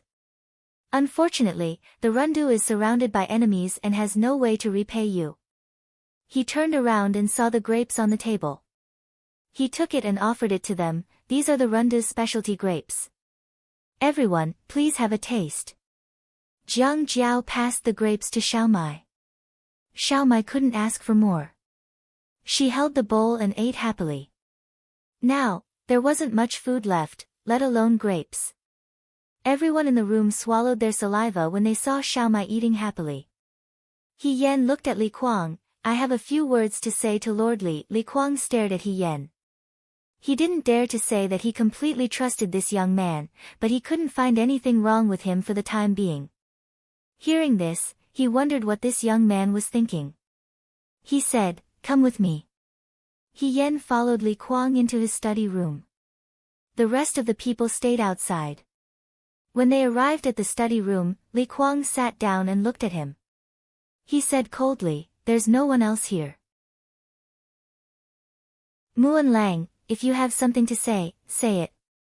He Yan had worked with Li Kuang in the past, so he knew that Li Kuang still had doubts about him. This was understandable. If it were her and a group of people suddenly came and told her that they were here to help, she would also be suspicious. He Yan took out a scroll from his chest. "On the way from the Liangzhou guard to the Rundu, when I had time to rest, I carefully recalled the scenes of the previous battle with the Yuto. I memorized all the characteristics and habits of the Yuto. I fought with the Yuto twice, once in the Liangzhou guard, and once in Jiang. Land and water battles have their own characteristics. This should be beneficial to Lord Li." Li Kuang took the scroll with suspicion. As soon as he opened it, his expression changed slightly and became somewhat excited. Naturally, he could tell whether what was recorded on the scroll was true or not. At least some of the things written were similar to the experiences he gained from fighting with the Yuto. He had also written before, but it wasn't as clear and detailed as what was written on the scroll. This was admittedly because he hadn't fought with the Yuto as closely as He Yan had, but there was also another reason. His own abilities weren't as outstanding as He Yan's. For a moment, as he looked at the scroll, another person's figure appeared in his mind. He Rufei. He Rufei's ability to summarize battle matters was similarly accurate. He knew how precious this scroll was, and as a result, his gaze towards He Yan became slightly gentler. He asked, "Did you write all of this?" "My brothers and I wrote it together." He Yan didn't take all the credit for himself. Everyone has their own areas of expertise. If one person doesn't see it, the other person will notice it. This way, we can avoid any loopholes to the greatest extent. Li Kuang nodded. Many thanks. He Yan looked at him. Lord Li, forgive me for asking too much, but what do you plan to do from now on? Are you going to guard the city gate and wait for General Fei Hong to bring reinforcements? If General Fei Hong doesn't come, what should we do? He Yan wasn't the first person to say this, and he wouldn't be the last either. Li Kuang sighed. Other than this, what else can we do? There aren't many soldiers and horses in the city. Although it's a good fight to the death, once the city is breached, tens of thousands of people will die under Yudo's sword. The Rundu is only the first danger. Once the Rundu is breached, Jinling will be next, and then all the way to the north. He paused and said, His Majesty wants us to defend the Rundu with our lives, so we can't leave the Rundu. He suddenly thought of something and looked at He Yen. Brother He, did you come from outside the city? Actually, there is another way. He Yen had already guessed what he wanted to say. He smiled and said, Lord Li, you don't want me to go to Hua Yuan and ask General Fei Hong for help, right? We have already sent 3 groups of people, but there is no news from them. Since brother He was able to escape unscathed from the Battle of Jiang with military governor Xiao, I think you must have extraordinary skills. If you can go out of the city and find General Fei Hong, maybe the Rundu can still be saved. Could it be that Lord Li thinks that the people we sent out were stopped by someone on the way to find General Fei Hong and met with an accident? Li Kuang was stunned. What do you mean? What I mean is that the possibility of the 3 groups of people being wiped out before reaching Hua Yuan is very small. There is no news from them until now, so I'm afraid that General Fei Hong is also in trouble. Now that everyone is trapped in the Rundu, we don't know anything about the situation outside. If we wait rashly, I'm afraid that we will harm the people in the city. He Yen didn't say it very clearly because he knew very well that the people sent by Li Kuang were probably killed by He Rufei the moment they saw He Rufei. Li Kuang had worked with General Fei Hong before. In order to prevent his identity from being exposed, He Rufei wanted Li Kuang to die without a burial place. Why would he help him, even if he was close by? In the past, based on Li Kuang's understanding of General Fei Hong, he would wait for He Rufei to come to his rescue until the end of the new year. On the way here, did you hear any news about General Fei Hong? Li Kuang was still unwilling to give up. He Yen shook his head. The man lowered his head and let out a long sigh. The plan now is to delay for as long as we can. He Yen asked, did Lord Li only write to General Fei Hong to ask for help? There are other people, but they are too far away from the Rundu. I'm afraid they can't hold on for that long. He Yen thought for a moment. Actually, Lord Li, have you ever thought that it's better to attack than to defend? Instead of waiting for death, why don't you take the initiative to attack? Li Kuang, wishful thinking. The young man looked at him with a firm gaze. It's not wishful thinking. It's just waiting for an opportunity to attack. Chapter 172. There weren't many people on the streets. The Yuto were waiting outside the city, and the commoners couldn't sleep at night. The street vendors had long since closed, and the streets were deserted and desolate. The rice shops had closed several months ago, and from time to time, women with children could be seen digging for wild vegetables to eat. Unfortunately, the people inside the city couldn't leave, and the people outside the city couldn't enter. Everything that could be eaten had long since been eaten, so how could there be any wild vegetables to be seen? Occasionally, they would see a mouse, and they would happily assume that there was meat to eat. Although everyone was worried about when the Yudo outside the city would attack, hunger had long since spread to every corner of the city. When the last grain of rice was eaten, even if the Yudo didn't attack the city, something big would happen in the city. In this bleak street, someone was walking slowly. It was a man and a woman, and both of them were extremely good-looking. The man wore an indigo robe, and he looked gentle and handsome. The woman had gorgeous features, and she was charming and moving. Ing Xiang took out a piece of rations from his bag and handed it to Chu Zhao. "Fourth young master, the shops here have all closed. Eat some rations to fill your stomach first." This was the rations that the soldiers in the Liang province guard had eaten when they were out. It had always been stored in a bag, so it was dry and hard. Now that there were no inns to eat at, they could only make do. Chu Zhao took it and was about to eat it when he caught sight of a little girl standing under a tree. The little girl was about 5 or 6 years old. Her face was dirty, and her clothes were tattered. She wasn't wearing any shoes and was barefoot. He didn't know whose child she was, but her eyes were fixed on the rations in his hand without saying anything. Chu Zhao smiled and walked forward. He crouched down and handed the rations to her. The little girl stared blankly for a moment, then looked around. As if she was afraid that Chu Zhao would go back on his word, she snatched the rations and stuffed them into her bosom. She turned around and ran, quickly disappearing at the end of the deserted street. Chu Zhao stood up and Ing Xiang said, "Fourth young master, it's fine." He shook his head.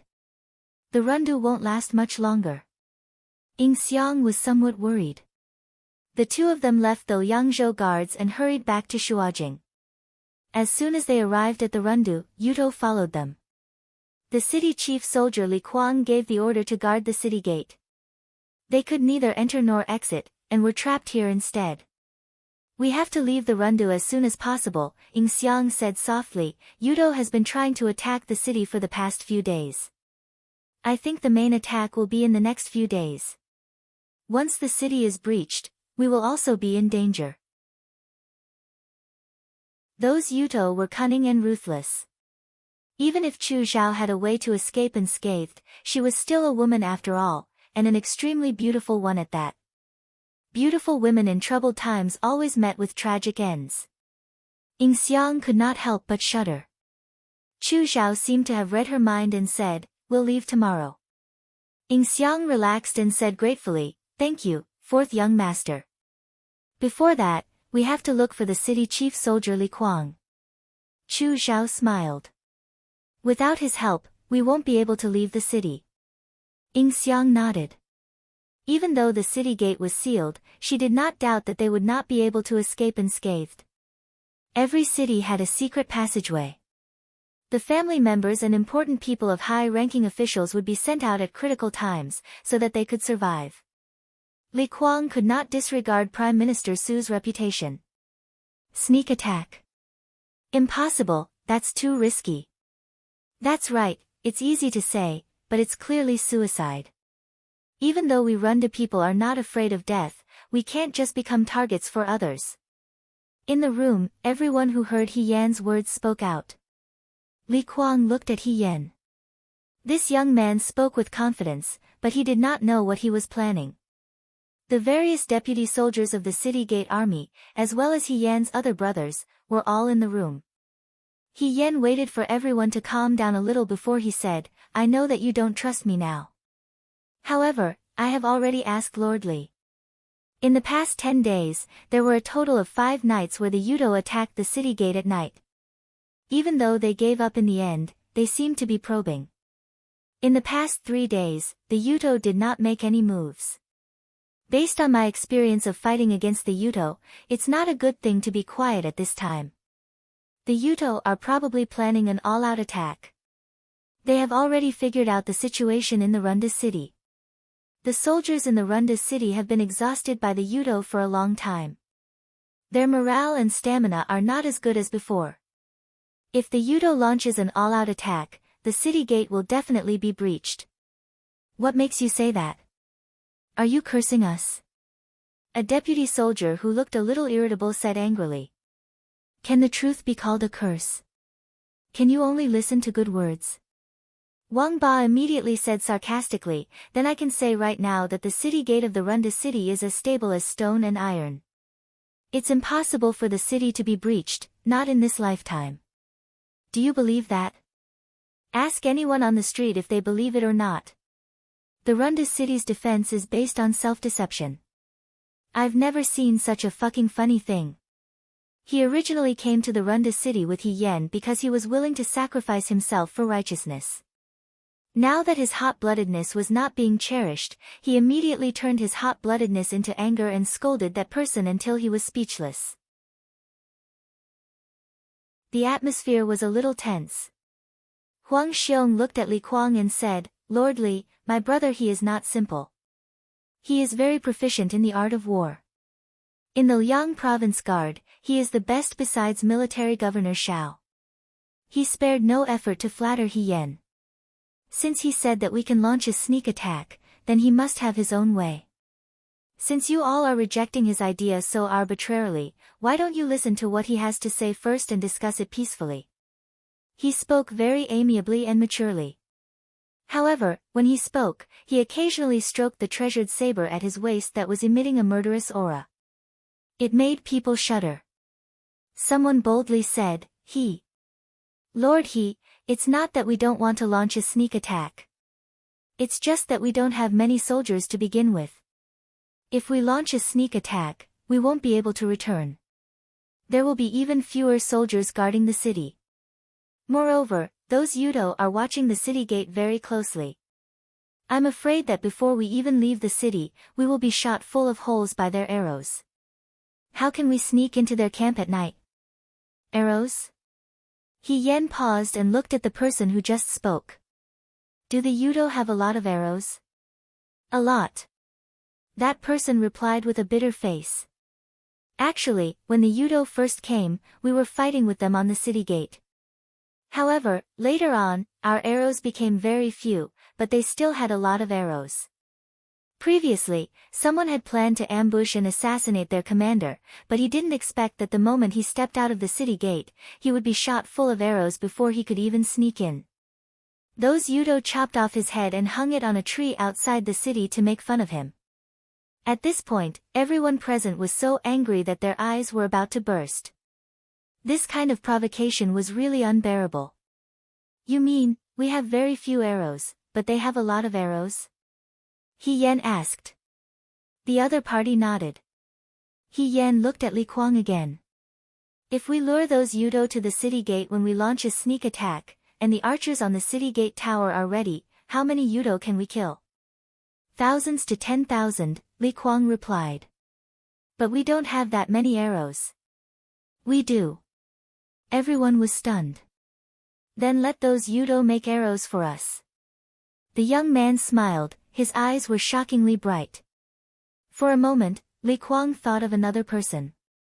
He didn't see the face under the mask that year, but he remembered that pair of eyes, just like the eyes in front of him, confident and calm.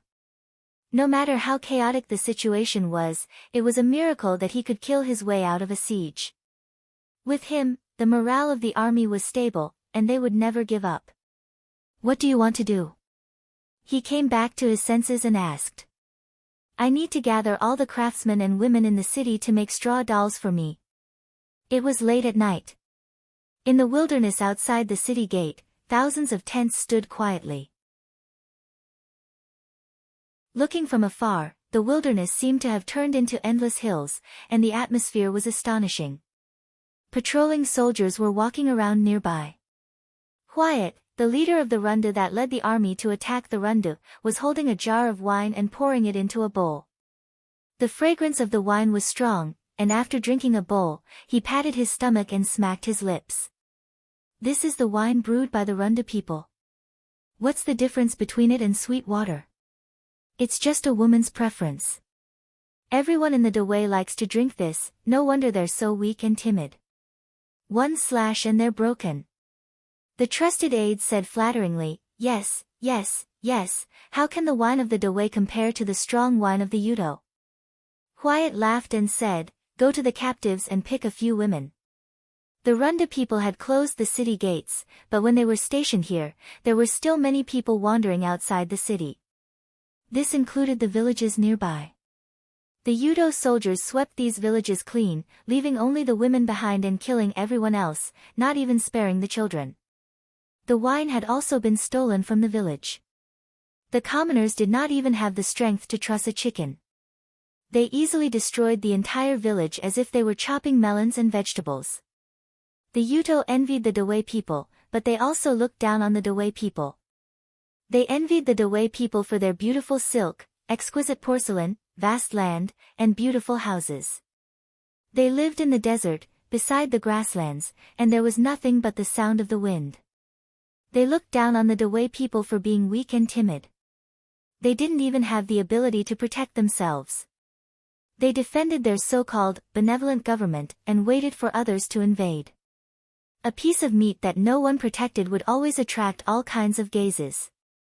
The Yuto had been silent for many years, and finally couldn't take it anymore.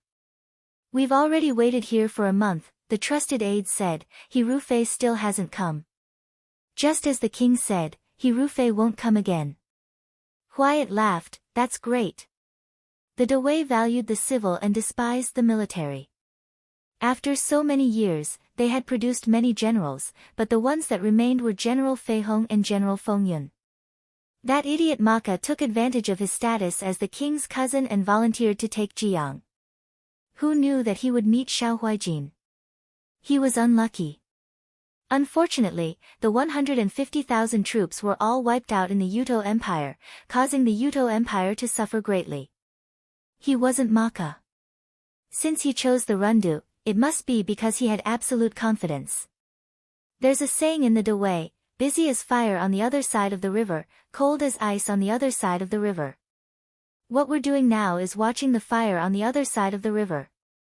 So what if General Fei Hong can't be killed in a head-on clash? He'll have other weaknesses. Using power and beauties, that's all there is to it. Sometimes, I really don't understand the Dawei people. Wyatt's face was filled with genuine confusion. Why do they always like to kill each other? If there were people like Xiao Huijin and Hirufei, the king would definitely give them the best treatment. They would become the two sharpest swords of the Yuto Empire. With them, the world would be ours. However, the Dawei people can't bear to see such good generals. Once someone rises, they'll trample them into the mud. However, this is good. If Xiao Huijin and Hirufei really are invulnerable, it'll be a disaster for the Yuto Empire. The trusted aide also said, "That's right, this is good. This is all thanks to the king's many years of planning. He let the fire grow bigger and bigger. Now that they don't need us, the Dawei people are helping the Yuto Empire fight their own people." Unbridled laughter came from within the tent. At this time, the Yuto soldiers who had just left brought back a few Dawei women. They were all captives from the nearby villages. These women were still young and had some beauty. The moment they entered, they trembled. Wyatt had a cruel personality, and many women had been trampled to death by him. He laughed sinisterly and grabbed a woman beside him. Before he could do anything, the sound of a horn came from outside. Everyone was stunned.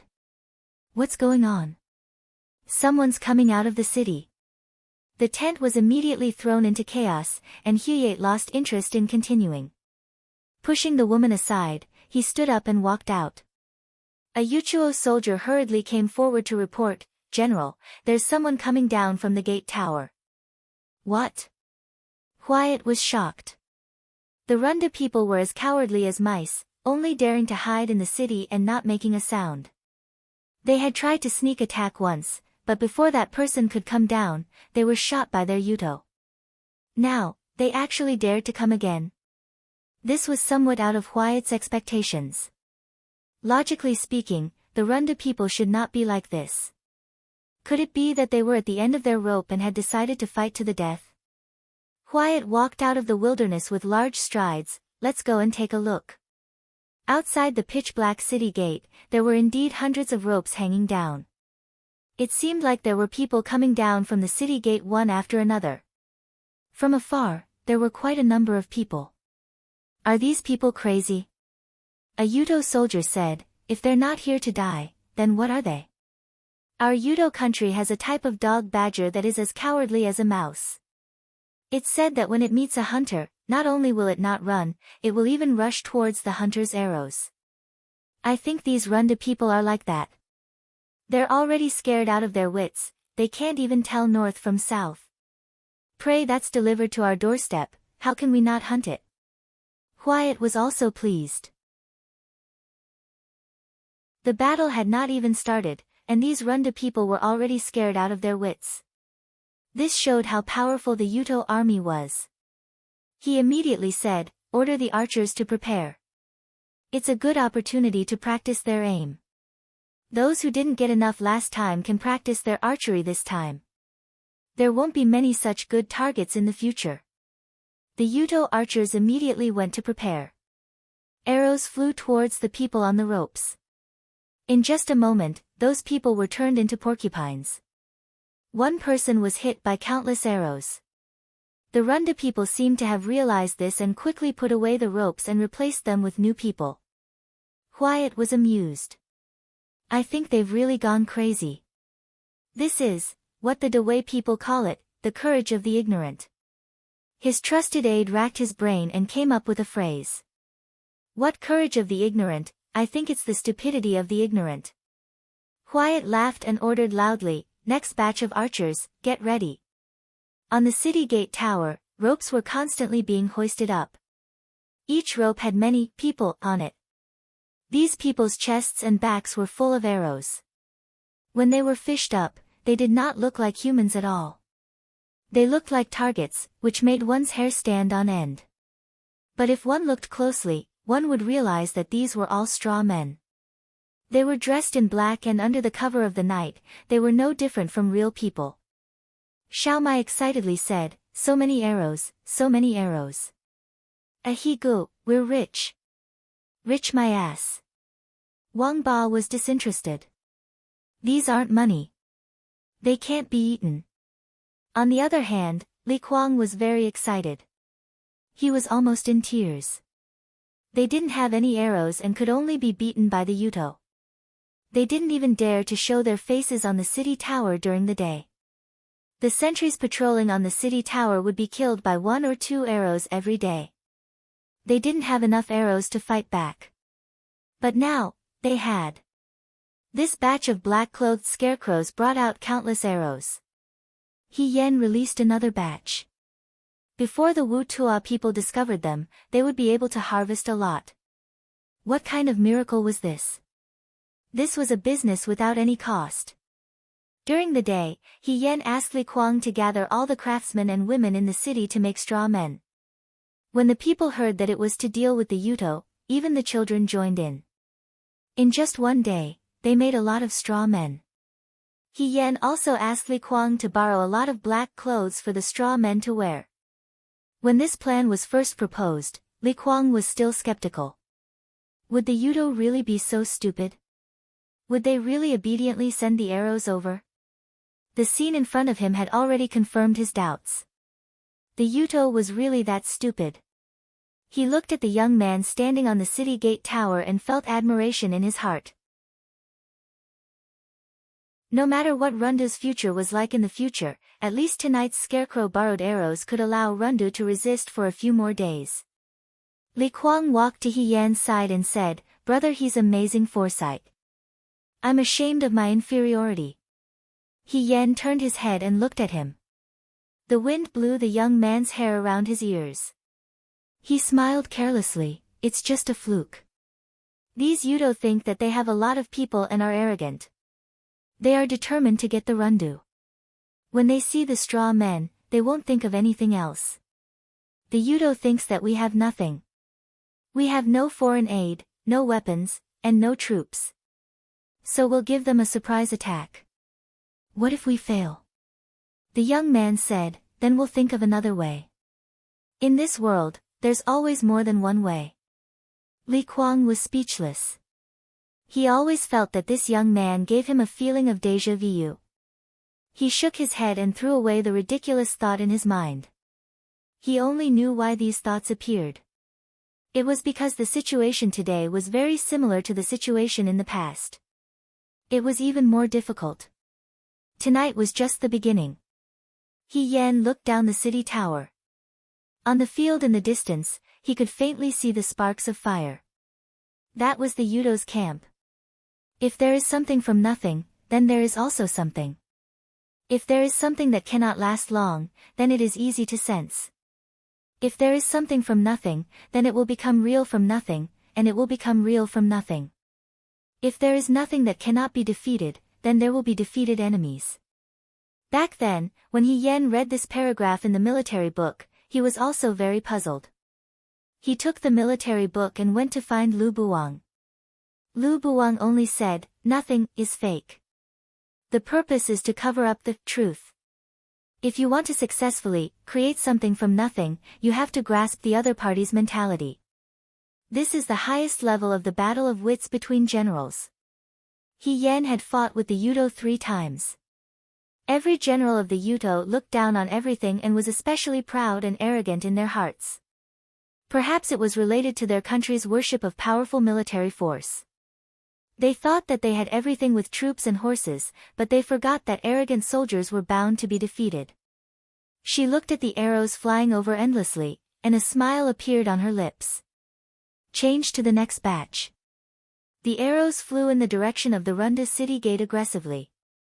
What's wrong with the Runda people? Aren't they afraid? How many people have we changed? A Yudo soldier asked.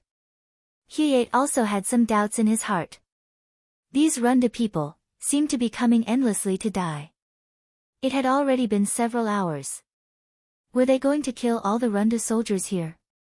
The sky was already bright. They had been shooting arrows here for the entire night. A bird flew across the sky and landed on a tree branch. It chirped, breaking the silence in the surroundings. It was also at this time that Hyate suddenly thought of something. He asked, "You have been shooting arrows all night. Have you heard those people scream?" Everyone looked at each other and shook their heads. It was very quiet, too quiet. They had shot so many arrows, and those Runda people had died miserably. Why did they not scream? Why was this? Were they afraid that the people in the city would hear their screams and panic, or were they afraid that it would affect the morale of the people? It would be fine if it was because of this, but if it was because of other reasons. A trace of uneasiness flashed through his heart. "Stop!" Hyate shouted. "Stop shooting immediately." The Yudo stopped their actions and waited for Hyate's next order. The arrows stopped at the same time. He Yen, who was sitting on the city wall, yawned and shook his head regretfully. "Aya, we've been discovered." Li Kuang was already very satisfied. In this night, they had harvested at least 100,000 arrows. This was faster and less laborious than craftsmen. The soldier on the city wall pulled up the last scarecrow covered in ropes and rubbed his sore wrist. He turned around and asked He Yen, "Sir, do we need to put down more scarecrows?" "Do it," He Yen said. "Put down a clean one for them to see clearly." Li Kuang was shocked. "Brother He, won't this let the Yudo know our background? It will be difficult to get more arrows in the future." He Yen smiled. "Lord Li, I didn't make scarecrows to borrow arrows. After this night, the Yudo have already discovered that something is wrong. We can't hide it. They've bullied us for so long. Now, let's anger them to death." The first ray of sunlight broke through the clouds and shone on the plains, illuminating the vermilion city wall of the Rundu. Outside the city gate, a figure was quietly hanging. This figure was hanging in the air, swaying. At first, it was blurry, but then it gradually became clear under the sunlight, landing in the eyes of the Yudo in the distance. A scarecrow wearing black clothes. Fuck! Hyate was furious.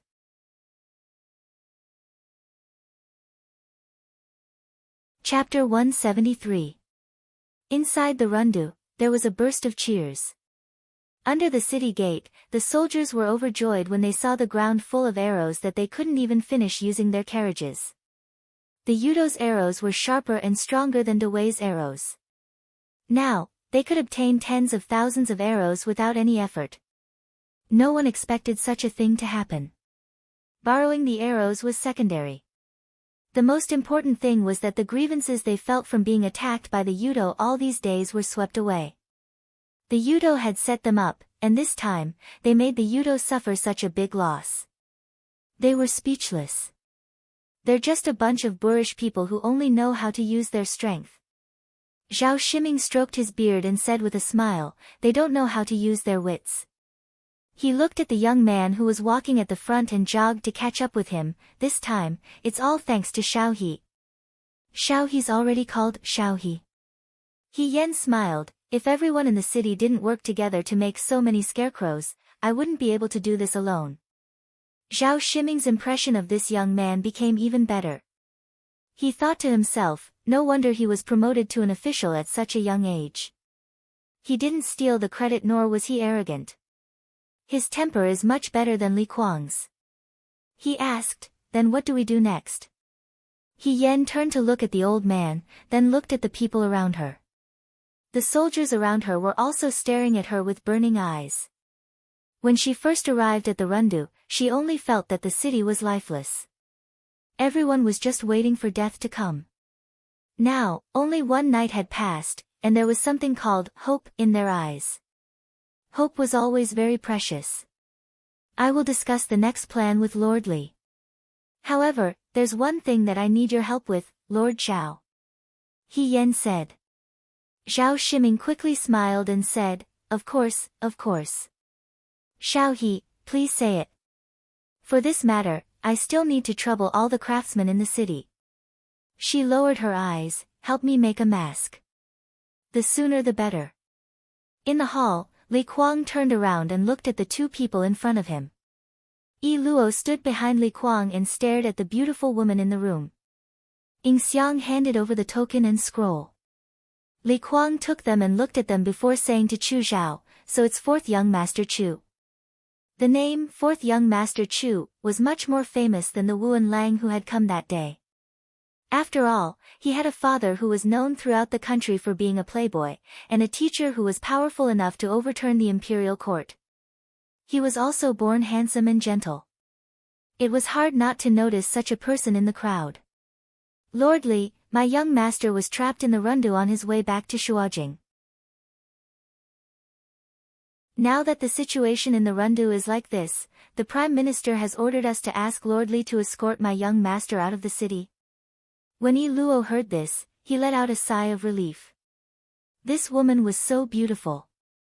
If she stayed in the Rundu, it would be unsettling. What if Li Kuang took a liking to her and took her as his concubine? She couldn't give up her position as the most favored concubine.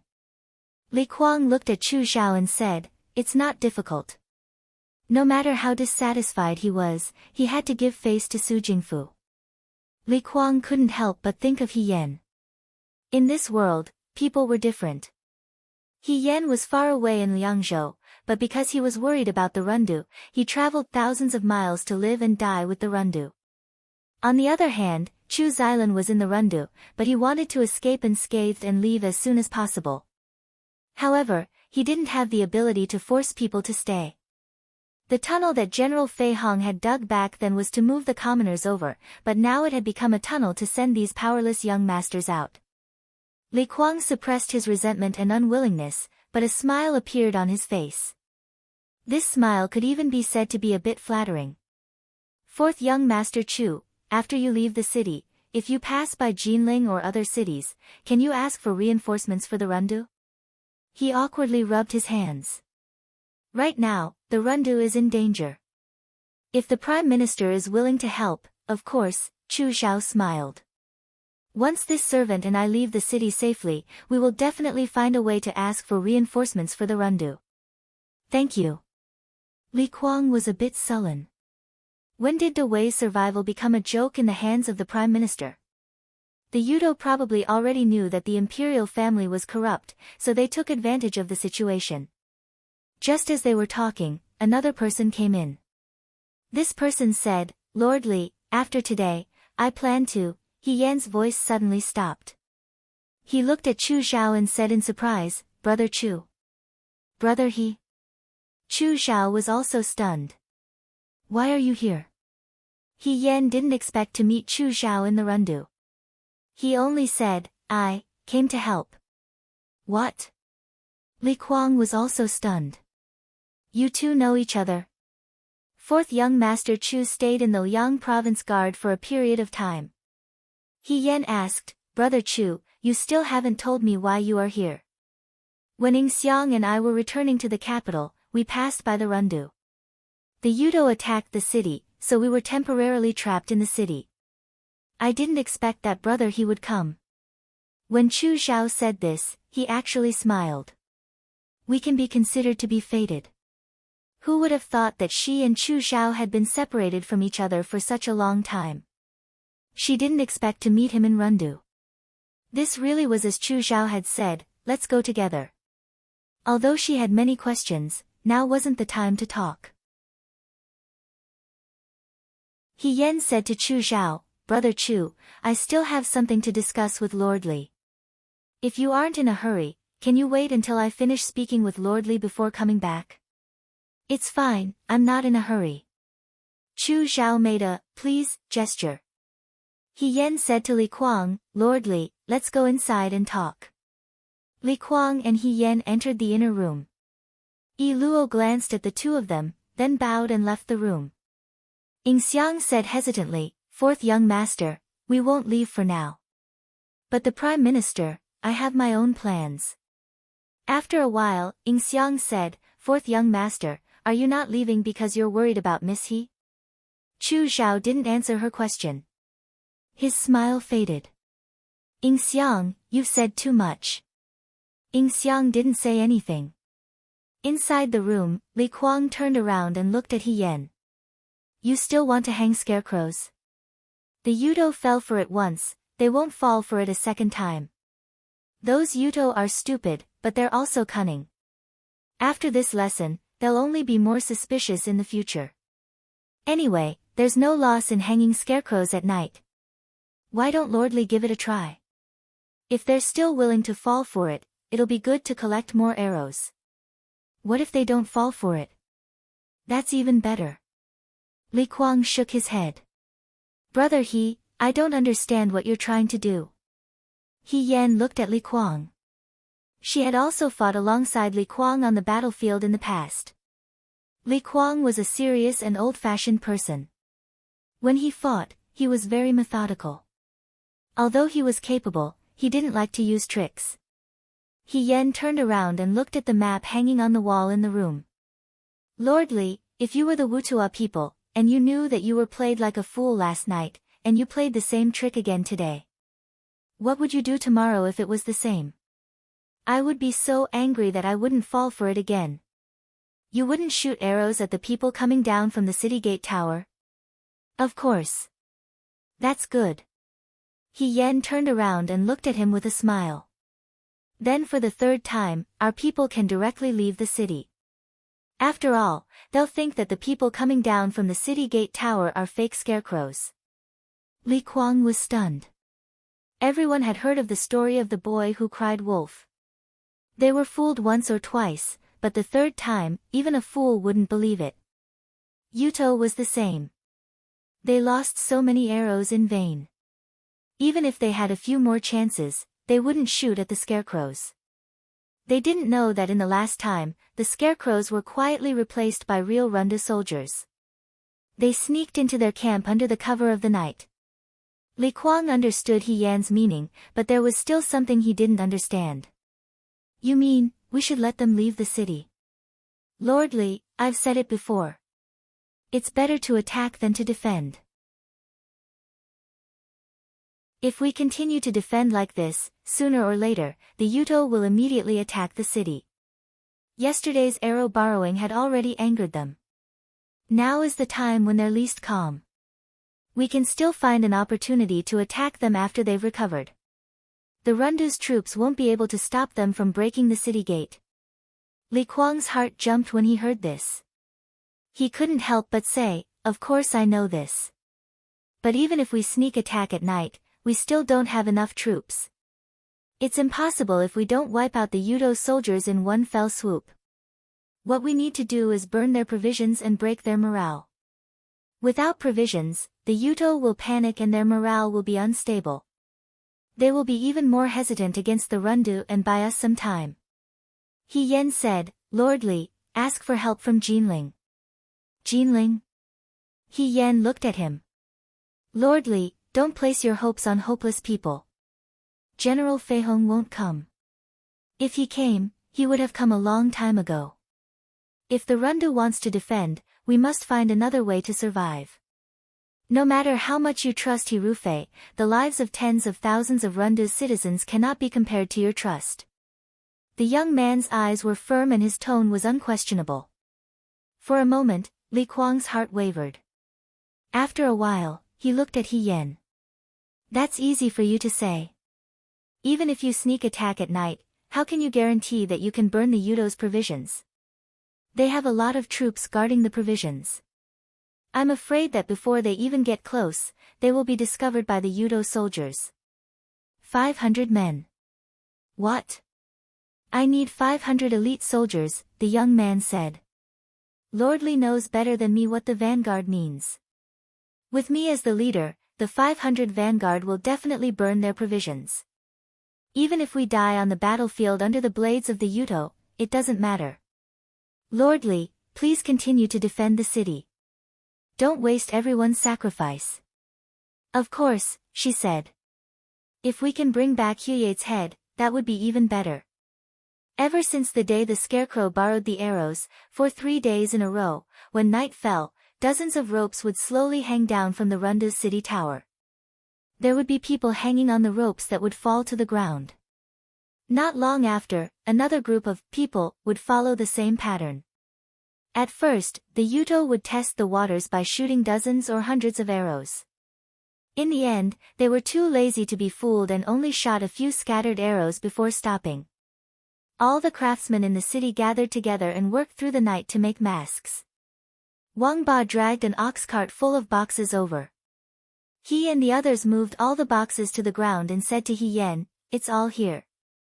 Under everyone's gaze, He Yan walked forward and bent down to open the lid of a box.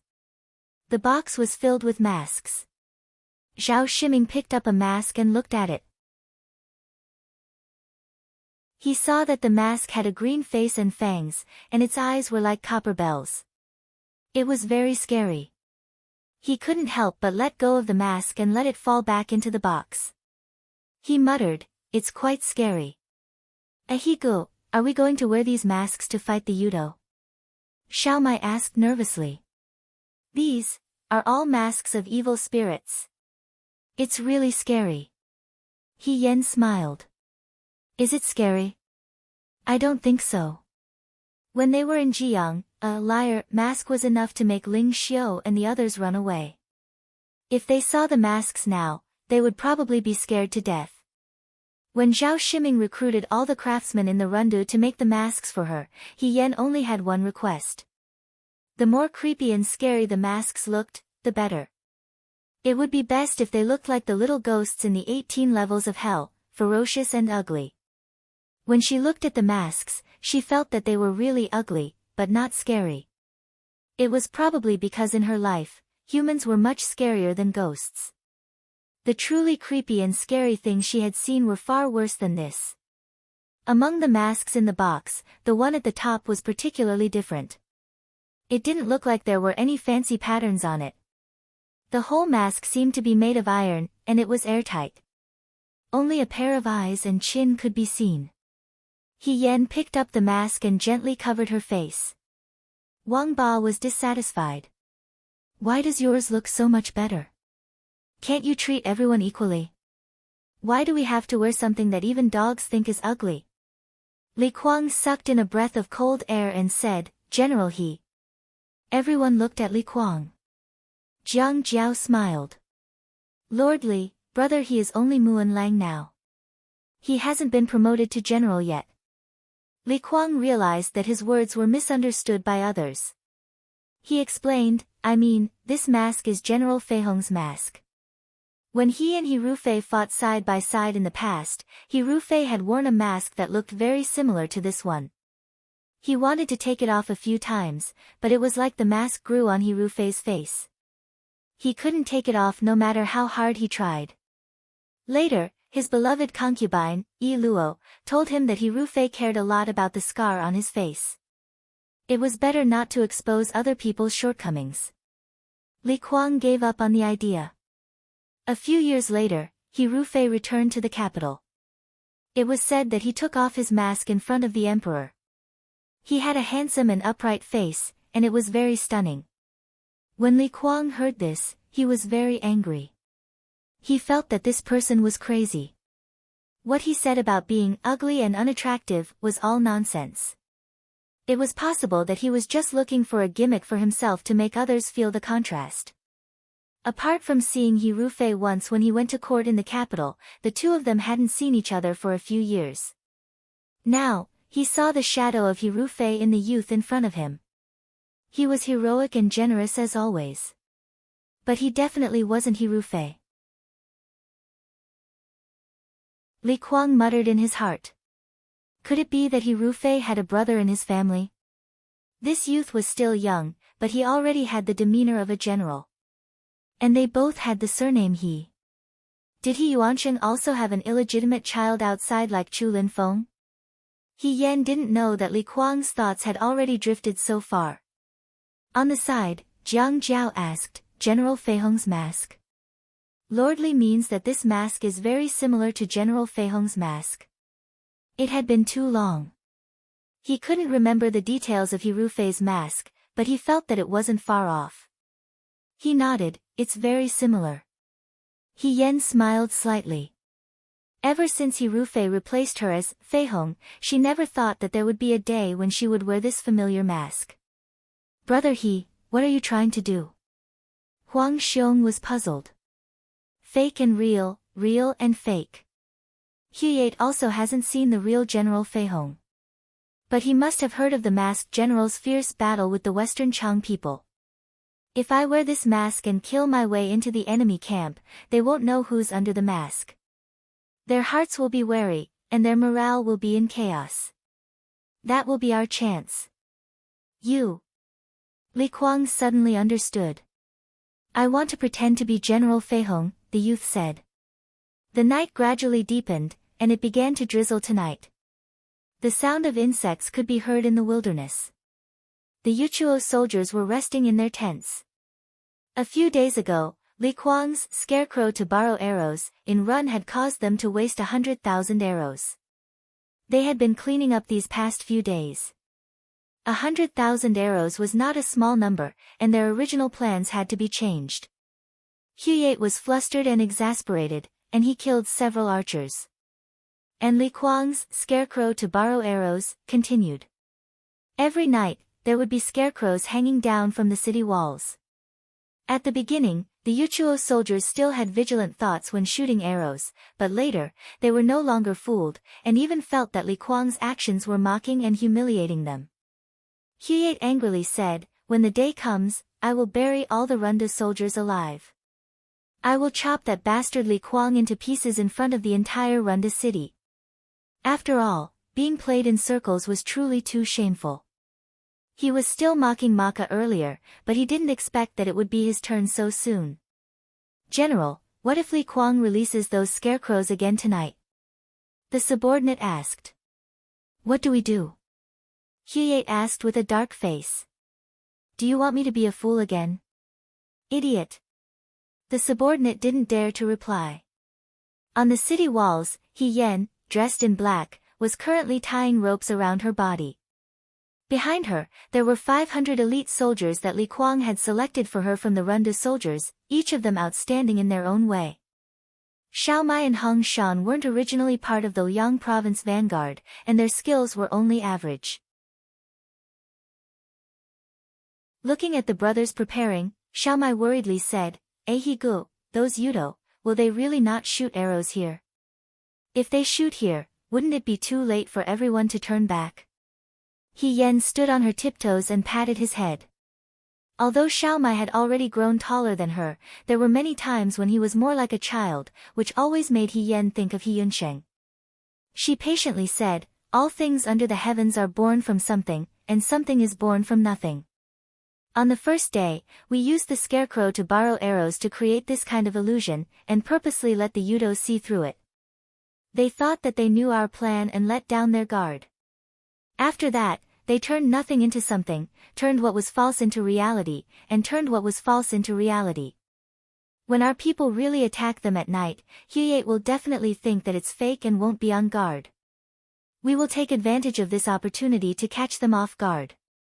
But how can you be sure? Xiao Mai didn't give up. He Yan said, there is nothing in this world that can be confirmed for sure. I can only try my best to guess what Hyeye is thinking. This was a psychological battle, and also a huge gamble. He Yan turned her head and looked at the people behind her. These carefully selected Runda soldiers, because of the long time spent fighting the Yudo, looked very thin and weak, but their eyes were burning with fire. They were attacked in front of their home, and now they finally had a chance to fight back, even if the price was their lives. The Wei men didn't care. When we go down, maybe the Yudo won't shoot arrows, but maybe they will. The brothers who are shot must not make a sound or move. He Yan paused for a moment, then continued, only when we treat ourselves as scarecrows, will the Yudo believe that we are really scarecrows. Li Kuang's face was solemn, he naturally knew what He Yan meant. When there is war, there will be sacrifices, especially tonight's 500 elite soldiers. If they made a sound or moved after being shot, it was very likely that the Yudo would find out. At that time, all their previous efforts would be wasted. But to endure the pain of being shot was too difficult, too difficult. Maybe this arrow will injure us, maybe we will die. He Yan looked at everyone and said calmly, but we have to remember what our goal is. Even if we die, we will die to protect the Rundu. The Yudo's arrows don't have a specific target, it can hit anyone, including me. I need you to understand the possible consequences. If anyone can't accept it now, you can stand up and leave. Otherwise, if the entire night attack fails because of one person, I will not let you off easily. The young man's eyes were cold, and his eyes were cold. Usually, he was gentle and easy to talk to, but when he was really cold, no one dared to refute. No one stood up. Li Kuang was surprised to find that he had unknowingly handed over the command of the Rundu to this young man. He was still young, and he didn't even know this Muan Lang called He Yan. But he had the ability to convince people, just like that year, when General Fei Hong was still the deputy general. Is everyone ready? Yes. Very good. He Yan curled her lips and put the mask on her face. The mask covered the young man's face, and even the immature childishness disappeared, revealing only a pair of beautiful eyes that were as sharp as a knife, concealing all the sharpness of the young man. She walked in front of Li Kuang, and before Li Kuang could react, she snatched the sword from Li Kuang's hand. Lord Li, lend me your sword. Hey! Li Kuang was slightly annoyed. This person did it a little too naturally. Li Kuang's sword was a good sword. Although it was not as good as Qing Lang's, it was still sharper and lighter than ordinary swords. He Yan weighed the sword in her hand. For a moment, it was as if she had returned to the battlefield in the past. She was still the general who led the Fuyue army to charge and break through the enemy lines. General Fei Hong cannot be without a sword. She turned her head and said coldly, "Boys, put on your masks and follow me."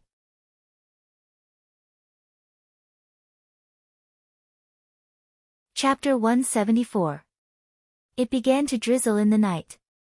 The wind suddenly picked up, and the drizzle carried a trace of coldness as it fell into the vast wilderness. Many of the torches near the tents were extinguished by the wind. The Yudo soldiers cursed. When they were stationed outside, it was better to have a sunny day than to have a rainy day. For a moment, their gazes towards the city were filled with greed and savagery. The Rundu could live in houses that could shelter them from the wind and rain. It was said that Jinling had countless beauties, and when they reached the capital, there would be endless good things.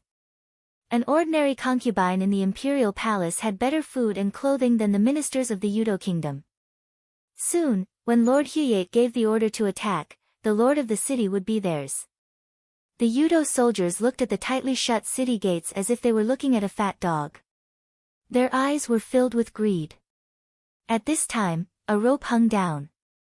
Under the night sky, a figure could be seen dangling from the rope.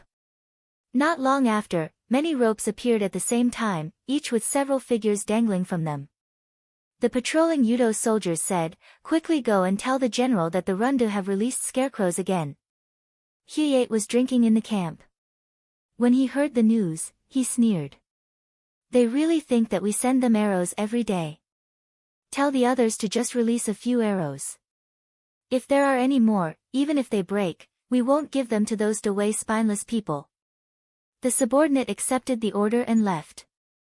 The rope swayed slightly. Yan was one of the first to descend the tower.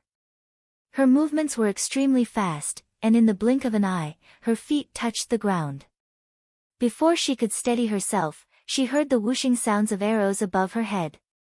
Her heart tightened. The Yudo had released arrows.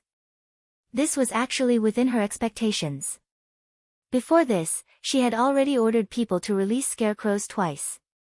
However, she couldn't prevent the vigilant Yudo from occasionally releasing a few arrows to test the waters. These arrows might have missed, or they might have hit some of the soldiers, but there was no sound. Other than the sound of the rain and wind, there was no other sound. As she said, no matter how painful it was, she had to endure it. Only by treating herself as a scarecrow would the Yudo believe that the one tied to the rope hanging from the tower was a scarecrow. A soft sound came from beside him. There were people coming down from the left and right. 500 elite soldiers followed closely behind and landed on this piece of land. Time was running out. Fortunately, the Yudo only fired a few arrows at the beginning, and then there was no more movement. Probably because they did not hear anything, they were sure that today was the same as before, Li Kuang's trick of borrowing the arrow, so they did not want to be fooled again. After waiting for a quarter of an hour, all the people had arrived. Among the 500 people, there were a total of 3 who were injured by the Yudo's arrows. Fortunately, none of them were seriously injured. Yan ordered the 3 of them to grab the rope and return to the city. The rest of the people followed her to sneak into the Yudo's tent. The night rain was the best cover. The curtain of rain covered everything, and everything in the world was shrouded in darkness. Near the tents, patrolling soldiers were walking around with shaky torches. The Yudo's soldiers and horses were very relaxed. They probably thought that victory was inevitable, and they did not believe that the Rundu's soldiers and horses would dare to walk right into their trap and launch a sneak attack. Even the patrolling soldiers were not very serious about their patrols. The wilderness was vast and empty. There were not even trees for shelter, only short shrubs and stones. The Yudo's camp was very convenient. This kind of place could not hide many people. But at the same time, in this kind of place, it was very easy to find where their supply camp was located. Yan gestured to the people behind her. All the elite soldiers followed her instructions and sneaked into the nearby tents. They had to find the place where the supplies were stored first. Yan waved her hand. Jiang Jiao, Wang Ba, and the others followed her. The Liangzhou guards were familiar with each other and knew how to cooperate. It was best for them to find the place where the supplies were stored and burn them. A Yudo soldier sat in front of the tent and drank. The Yudo was crude and liked to drink strong alcohol. He disliked the Rundu's wine for being too sweet and tasteless, but he was reluctant to let go of it. He poured the wine from the exquisite wine jar into his mouth and casually threw it at his feet without any reluctance. Although the wine was sweet, it was still wine.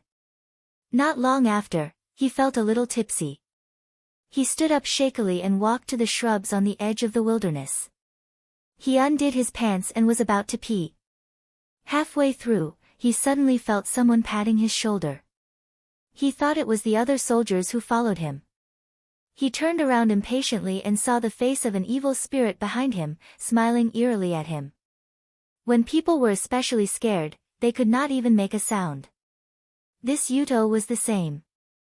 His mind went blank for a moment, and he felt his whole body turn cold. Before he could say the word ghost, a cold light flashed in front of him. With a soft thud, his head fell to the ground. The masked man squatted down and dragged the man's body into the depths of the bushes. Not long after, there were no more traces of the Wutua people outside. Only then did a black shadow quietly sneak into the camp. At the same time, countless evil spirits appeared in the Yuto's camp and silently took away the lives of a large number of Yuto. Before these Yuto died, they did not know who killed them. They only remembered that a ghostly face had suddenly appeared in the darkness, and it was eerie and terrifying.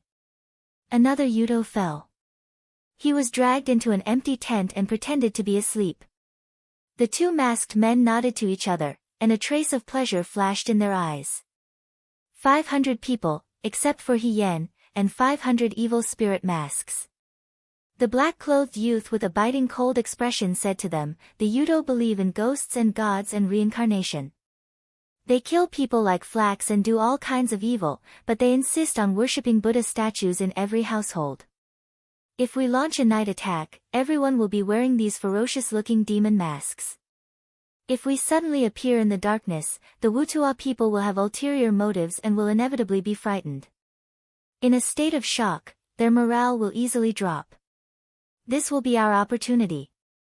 Now it seemed that this was indeed the case. He did not expect that the Yuto barbarians, who had always boasted of their courage and bravery, would actually be afraid of ghosts and gods. Hien's idea actually came from the Valyr mask during the Jiang Water God Festival. The Valyr mask was only ugly, but it was already hated and rejected by the people of Jiang City. For the Yuto, the horror of evil spirits was enough to shake their morale. The Yuto's tents were not close to each other, and there was also a distance between the tents of the ordinary soldiers and the deputy commanders. When Hien passed by a particularly spacious and luxurious tent, he heard the painful cries of women coming from inside. The dim light in the tent reflected the shadows inside. He could vaguely see the struggling women and sinister men, accompanied by the unbridled teasing of the Yuto and the crying of the women. It was enough to make one tremble with fear. Hien unconsciously stopped and looked into the tent. Zhang Jiao, who was beside him, was shocked. They had not found a place to store the provisions. If Hien could not control himself and made a move at this time, everything would be for naught. At that time, not only would the captive women of the Runda die in vain, but also the vanguards who had followed them to their deaths today. Although he sympathized with these women very much, in times of war, these women were in a world of chaos. However, in this chaotic world, women did not have the ability to protect themselves. Once they were captured, they could only become the playthings of the enemy. Shi Tu was also worried. He carefully pulled Hien's sleeve. Hien looked away and waved his hand, indicating for them to continue moving forward. Zhang Jiao sighed in relief. With Hien's righteous character, he was really afraid that Hien would rush in and expose himself. The crying of the women gradually faded away, but it did not seem to have faded away. It lingered in everyone's ears. Everybody was well aware that if they could not burn the Wutua's provisions tonight, if they could not catch them unprepared, it would not be long before the city of Runda was breached, and cries like the one they heard tonight would be heard everywhere. This was how cruel war was. After sneaking in for a while, the number of Wutua people patrolling the area increased, holding torches as they walked back and forth. The number of soldiers' tents in the vicinity had also decreased by a lot. There was a very large tent where dozens of carriages were parked outside. Hien and Wang Ba stopped and hid in the bushes behind them. This was the place where the Yudo stored their provisions. With so much provisions, if they could move them back to the Runda city, it would solve many of their urgent needs. These soldiers would not be starved to death, and the people in the city would not have to hunt for rats and weeds to eat. But Hien was also well aware that they couldn't take away these provisions. If they were greedy, the result would be that no one would be able to leave. Not only would they not be able to take away a single portion of the provisions, they would also lose the lives of hundreds of people here. The way of war was also the way of giving up. If you wanted to win, you had to give up something. The Yudo soldiers guarding the provisions were very vigilant.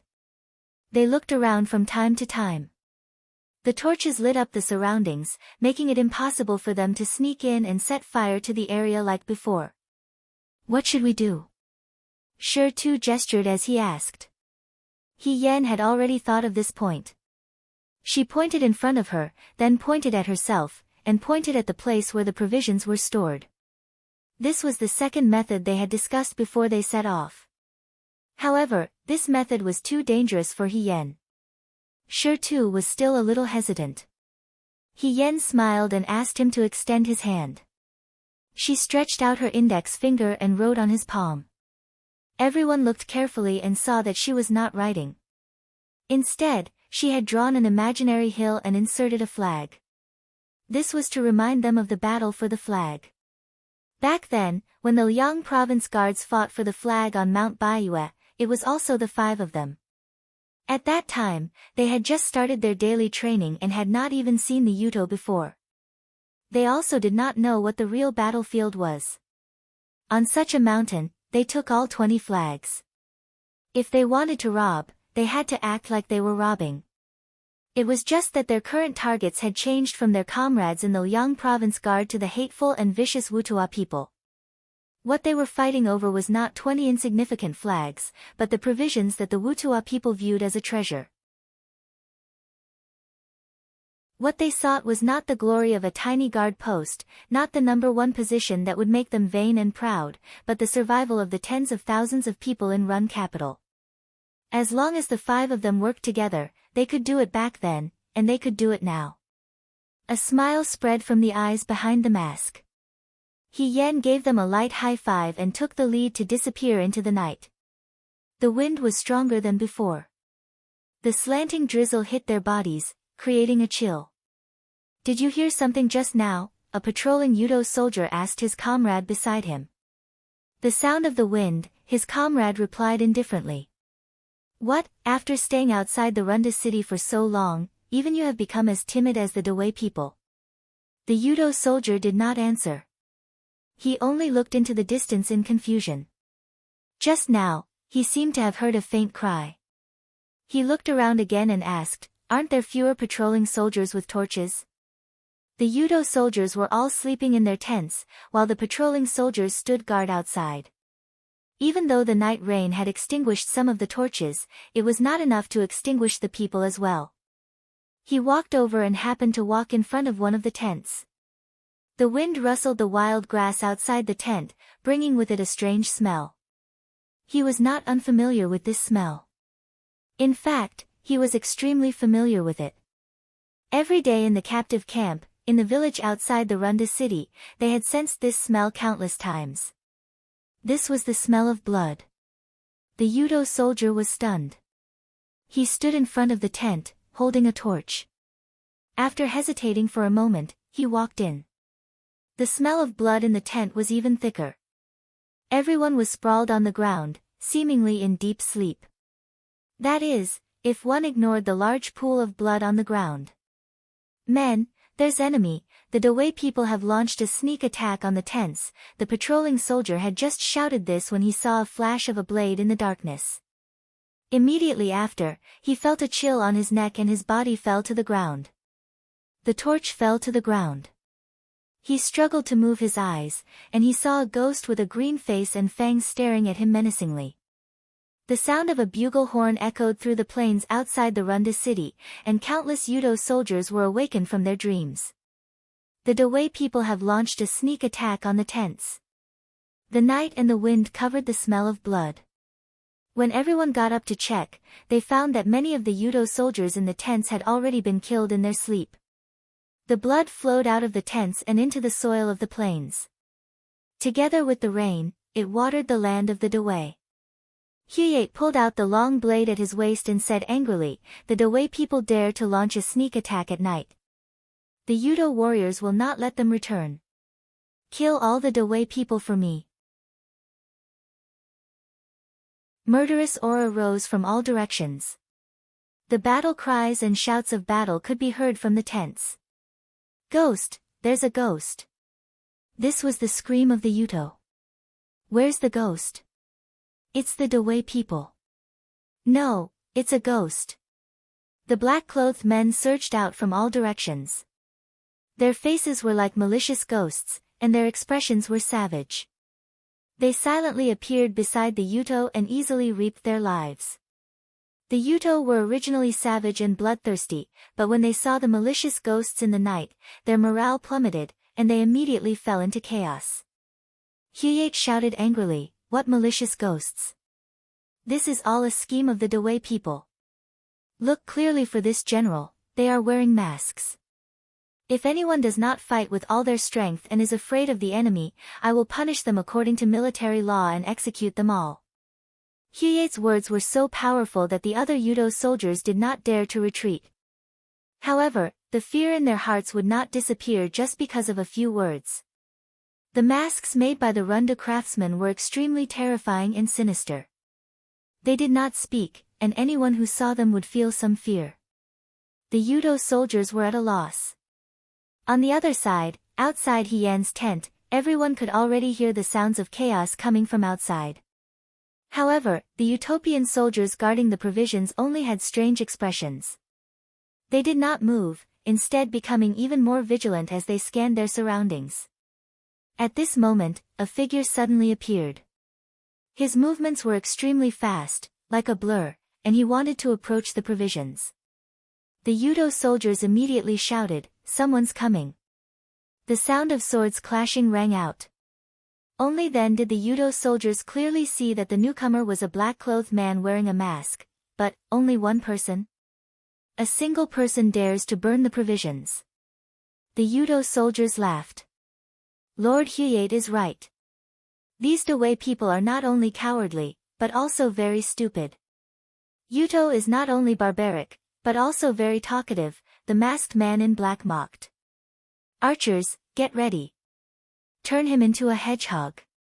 Countless arrows rained down from behind.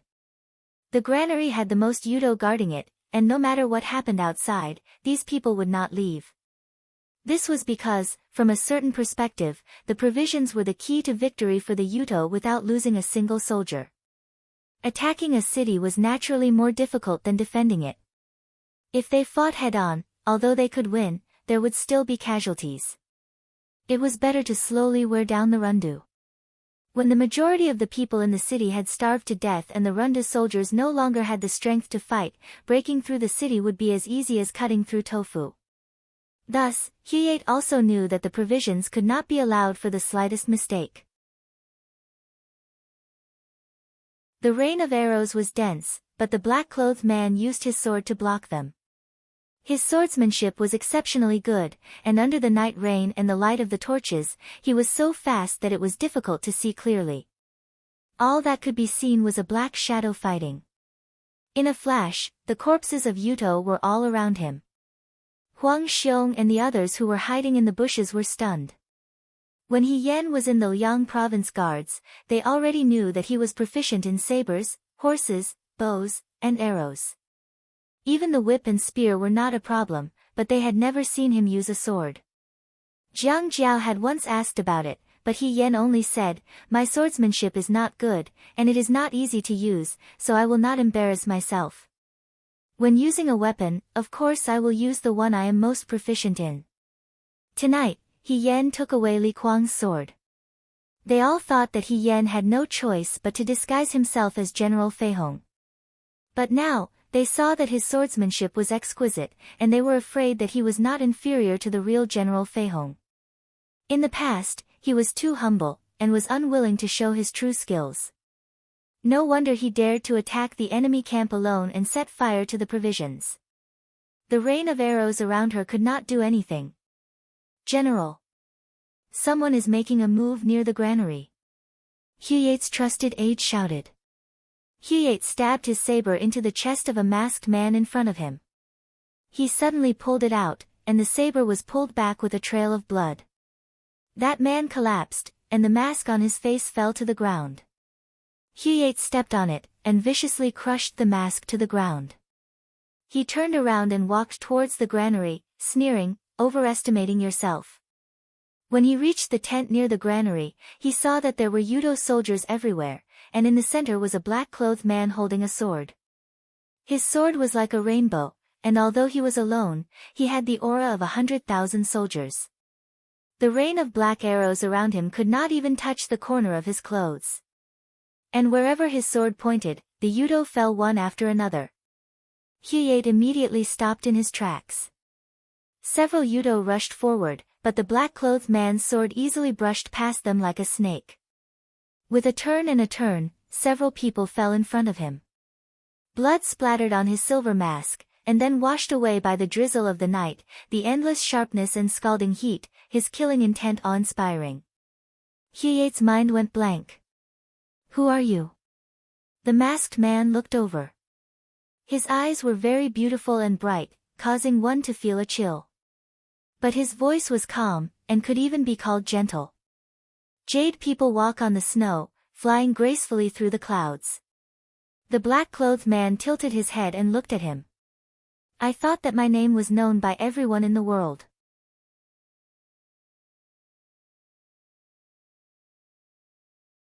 Chapter 175. Jade people glide through the snow, flying gracefully through the clouds. The black-clothed man tilted his head and looked at him. "And here I thought that everyone in the world knew my name. General Feihong. Hirufei." Hyate was shocked and blurted out, "Impossible." "Why is it impossible?" The eyes under the mask stared at him, the corners of his mouth curled up in a mocking smile. "Why is it impossible?" Hyate was the bravest general of the Utopia, but at this moment, he subconsciously retreated as he yelled, "Charge!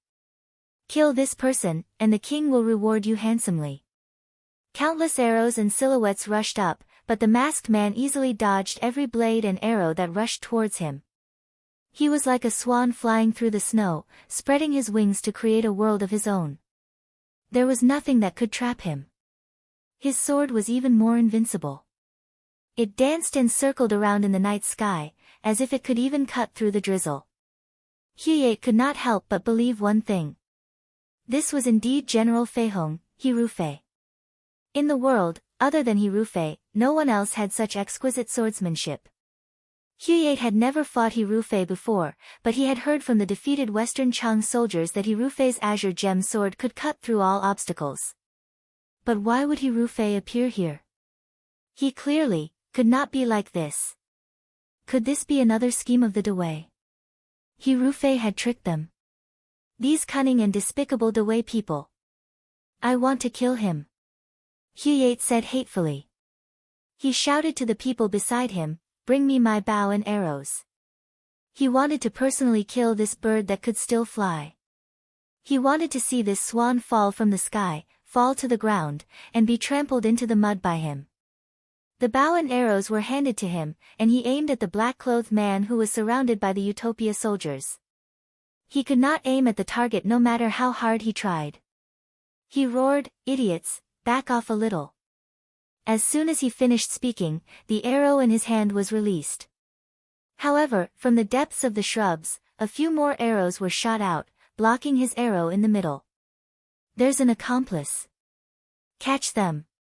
At this moment, another man wearing a devil mask jumped out from the bushes.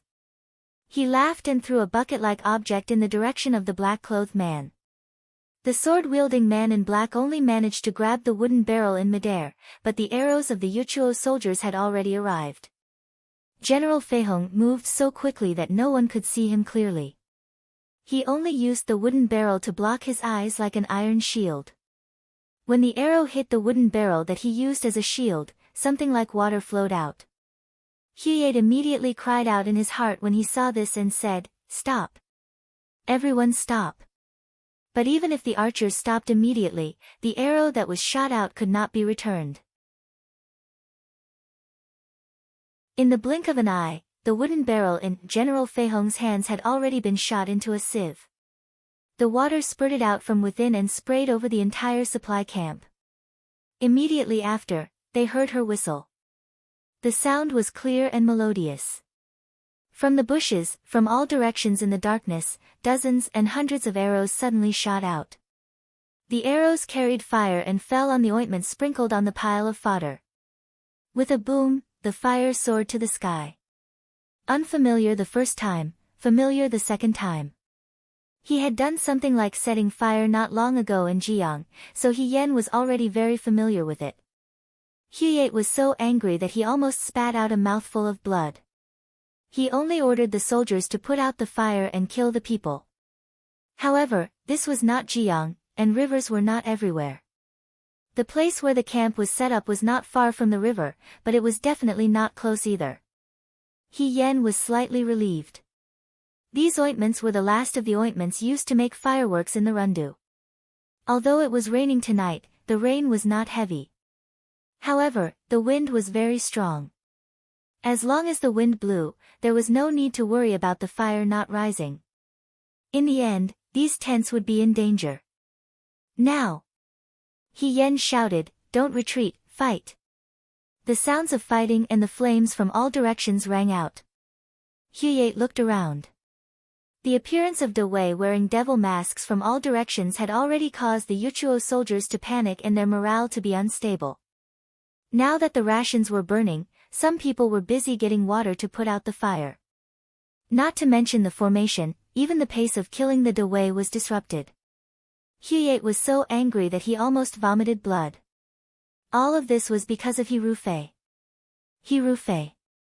He looked around and did not see Hirufei's shadow. His heart trembled as he shouted angrily, "Catch Hirufei for me, I want to personally cut off his head." In the camp, the soft cries of women could be heard. Suddenly, the tent flap was opened, and two devil-like faces appeared in the tent. The women let out a short, "Ah," but before they could say anything, their mouths were covered by one of the men. That man took off his mask, revealing a fierce face with a scar. However, it was not the face of Yuto. He said impatiently, "We are De Wei's men.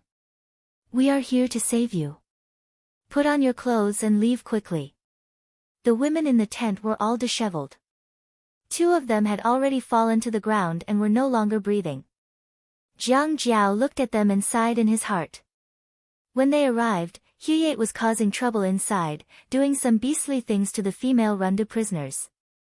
He Yan could not delay the burning of the rations, so he left.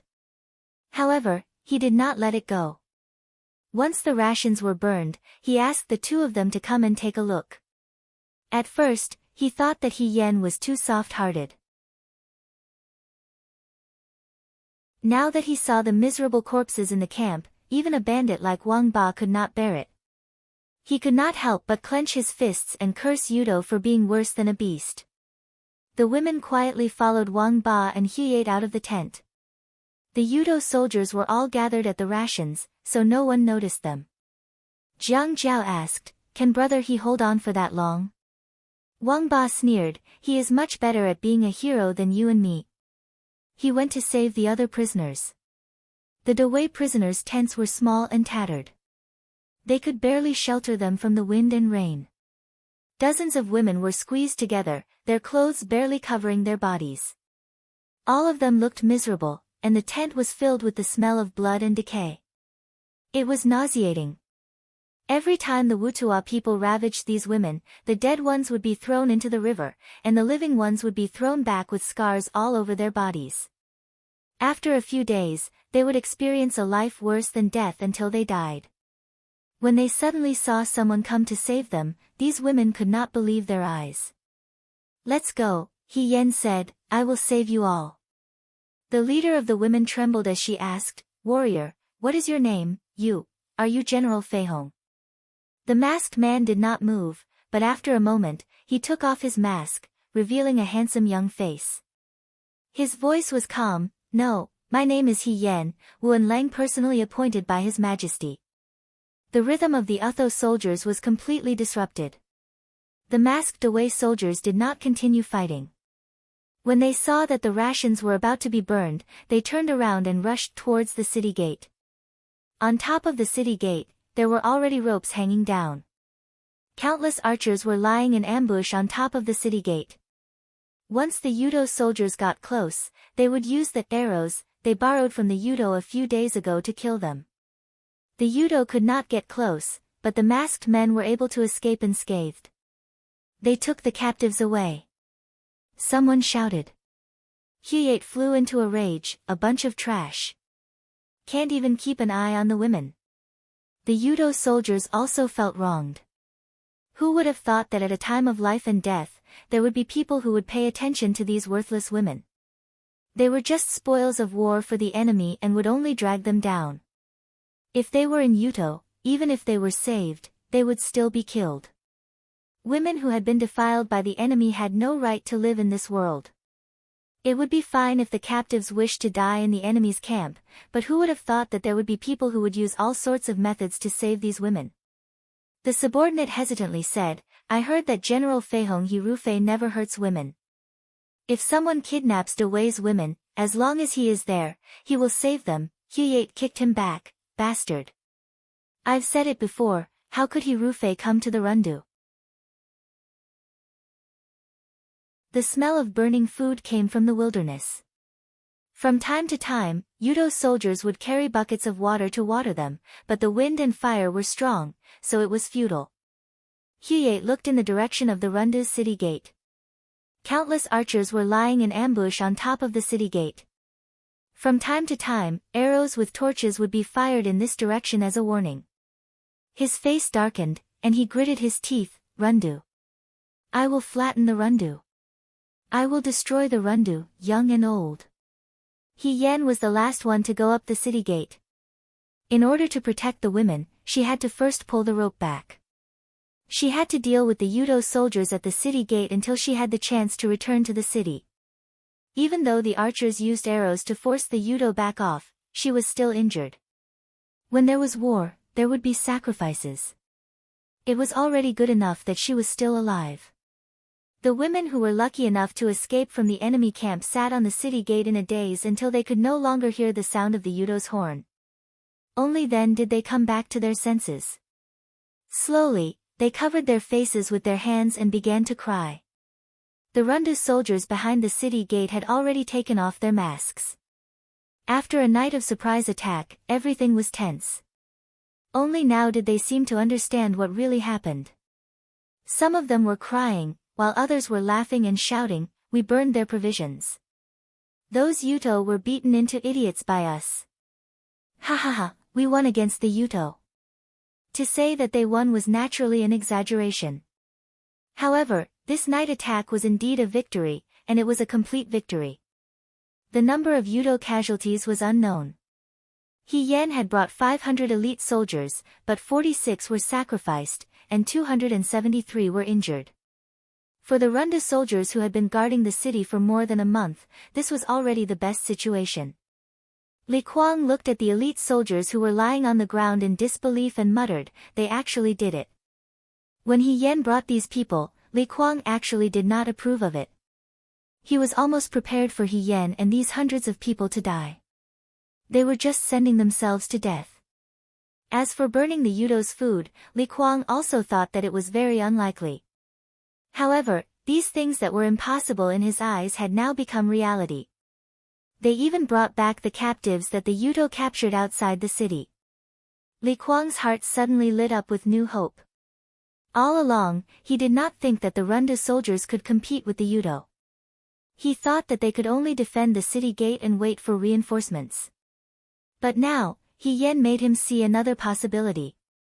What if the Yudo could not hold on? Without food, the Yudo would not be able to hold on for long. Their advantage would no longer exist.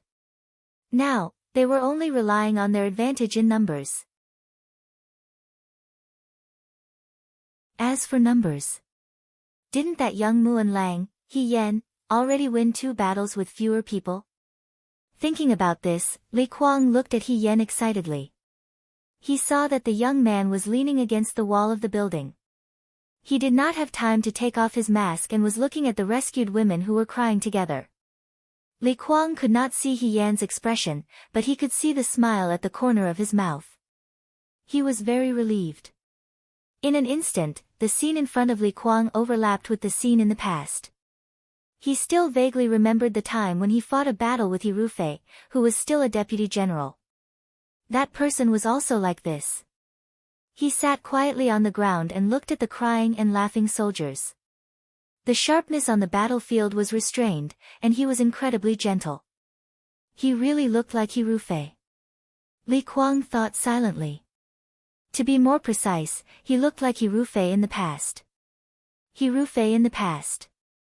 How are you? Li Kuang walked over. He Yan raised his head and looked at him. The corner of his mouth twitched.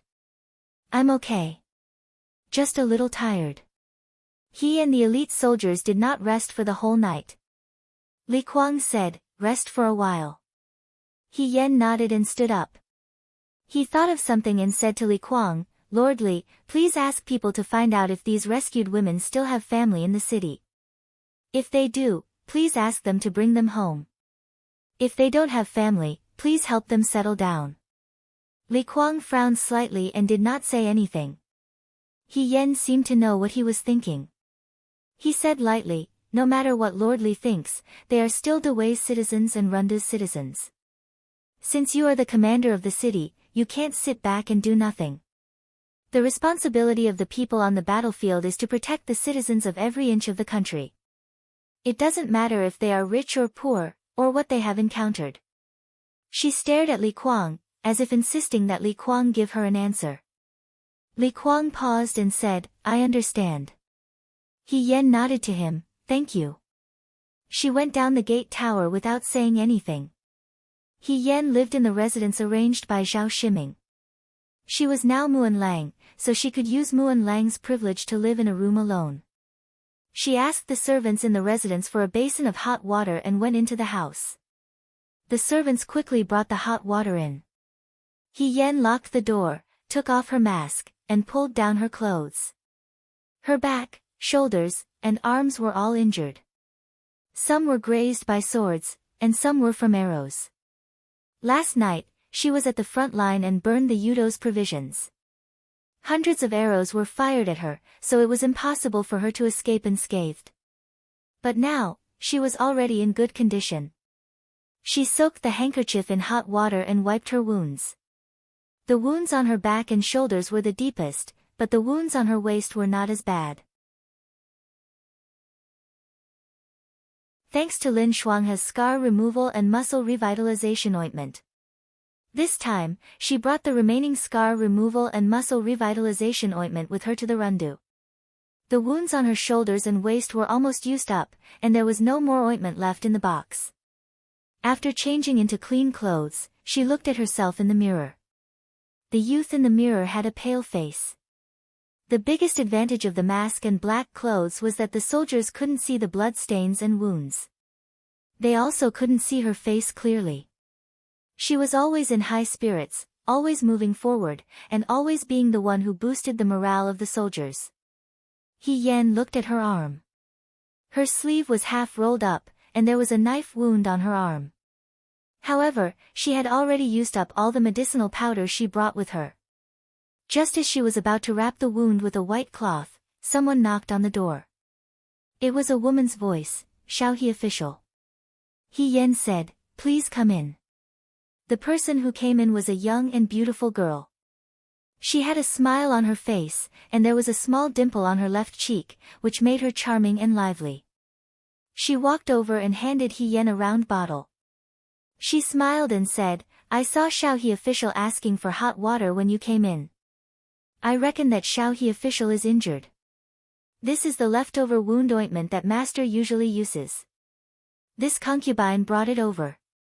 Her gaze landed on the scar on He Yan's arm. Ah! She exclaimed, Shaohe Darren, are you really injured? He Yan smiled, it's just a small injury. It's nothing. That won't do. The girl came forward as if they were close friends. She wanted to get closer, but she seemed to be aware of her special status and didn't dare to get too close. She stood to the side and comforted, if you don't treat a small injury, it will drag on and become a big injury. My master is like this. Sometimes when he gets injured on the battlefield, he can't be bothered to treat it. When it becomes an old injury, it will be difficult for him to recover. He Yan looked at her young and beautiful face, and her heart was filled with emotions. She knew this girl. This girl was Li Kuang's favorite concubine. Her name was Yi Luo. When she and Li Kuang fought against the Western Chang people, Yi Luo was very familiar with her. It was because this girl was exceptionally clever and knew how to please Li Kuang. At that time, He Yan thought that if she was a man, she would also dote on this kind of girl wholeheartedly. At that time, Iluo was only 16 years old. She was very young and her face was round. 3 or 4 years later, she grew up a little. Her childishness dissipated and her round face became an oval face. Only the dimple on her left cheek and this sweet smile remained unchanged. Xiaohe official, why are you looking at me? Iluo touched her face. Her eyes turned and she said crisply, I'm beautiful. My family's master dotes on me the most. He Yan couldn't help but laugh. Iluo loved to boast about this in the past, and she still loved to boast about this now. This sentence made her feel as if she had returned to the past. What are you laughing at? Iluo asked, am I ugly? No, no. He Yan waved his hand, I just remembered some things from the past. At that time, Iluo was too cute and clever. He Yan couldn't help but think of her as his own little sister. He Xining was her biological little sister, but because of the complicated relationship between the He family, He Xining wasn't close to her. At that time, Iluo was beautiful and clever. He felt that Iluo wasn't worth it. If this kind of girl was to get married, she should find a young man who was similar in appearance to her. As for Li Kuang, it wasn't that He Yan didn't like this colleague of his. It was just that Li Kuang was old enough to be Iluo's father.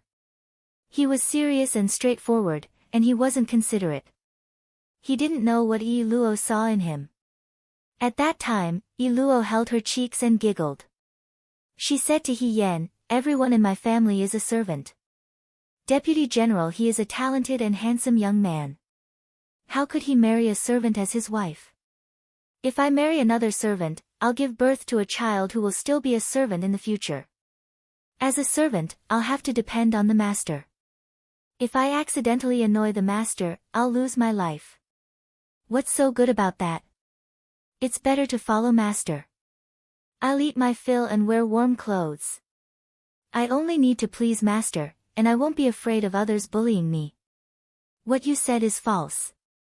I'll just treat this as a job. Being master's concubine is easier than doing the jobs you mentioned. Moreover, master is a straightforward person and doesn't like to beat around the bush. I won't have to scheme against him. It's very good. Deputy General he, you, and master are both people who protect the people of Dawei. You're both heroes. If I become master's concubine, I'll be a hero's woman. I don't think there's anything bad about this. I'm living a much better life than before. I don't have many wishes in this life. I just hope that 10 years from now, I'll still be master's favorite concubine. I hope that 10 years from now, I won't grow old and no other vixens will steal master's favor and pity from me. If that's the case, I'll be very grateful to Guanyin Nyang Nyang. He Yan felt at that time that this girl was quite insightful. Everyone had their own thoughts. Iluo was happy as long as she was happy. Looking at it now, 10 years was unknown. However, 3 years had passed. It seemed like she was still Li Kuang's favorite concubine. He even brought her with him to the rundu. She lowered her head and smiled. She sprinkled the medicinal powder that Iluo brought onto the wound on her arm. Iluo looked curiously and couldn't help but ask, Xiaohe official, you don't look old. Why are you like my master? You didn't make a sound when you applied the medicine. Don't tell me that you warriors who fight don't know pain. It's not that it doesn't hurt. He Yan said, I think that when your master applied the medicine, it should be very painful. It's just that he didn't want to cry out in front of you. Iluo laughed, Xiaohe official, your words are really interesting.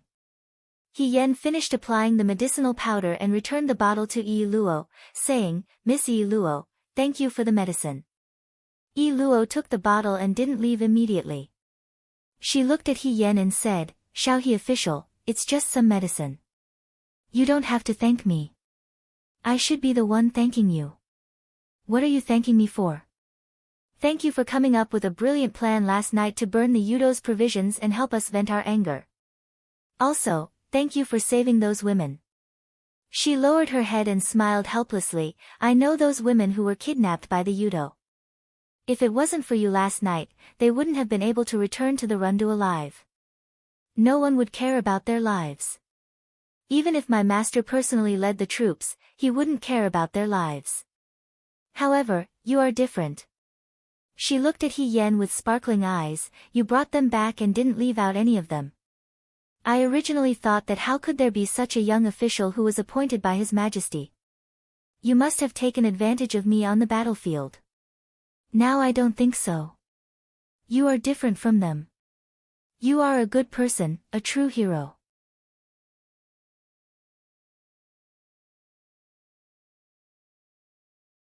Chapter 176.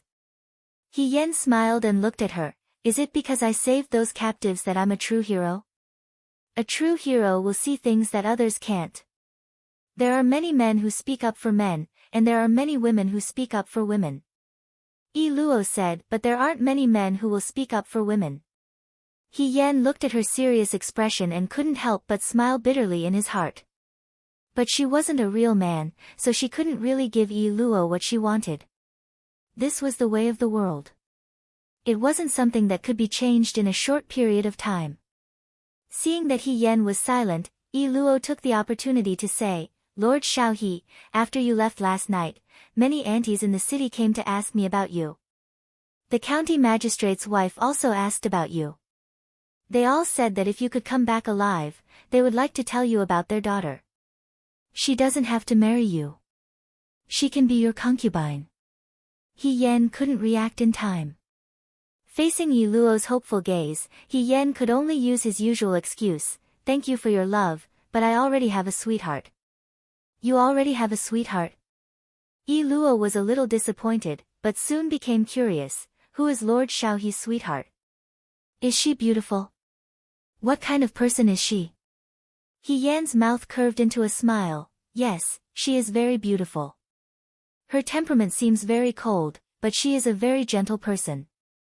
This young man had always looked calm and gentle, but at this moment, he really showed the shyness and nervousness of a young man his age.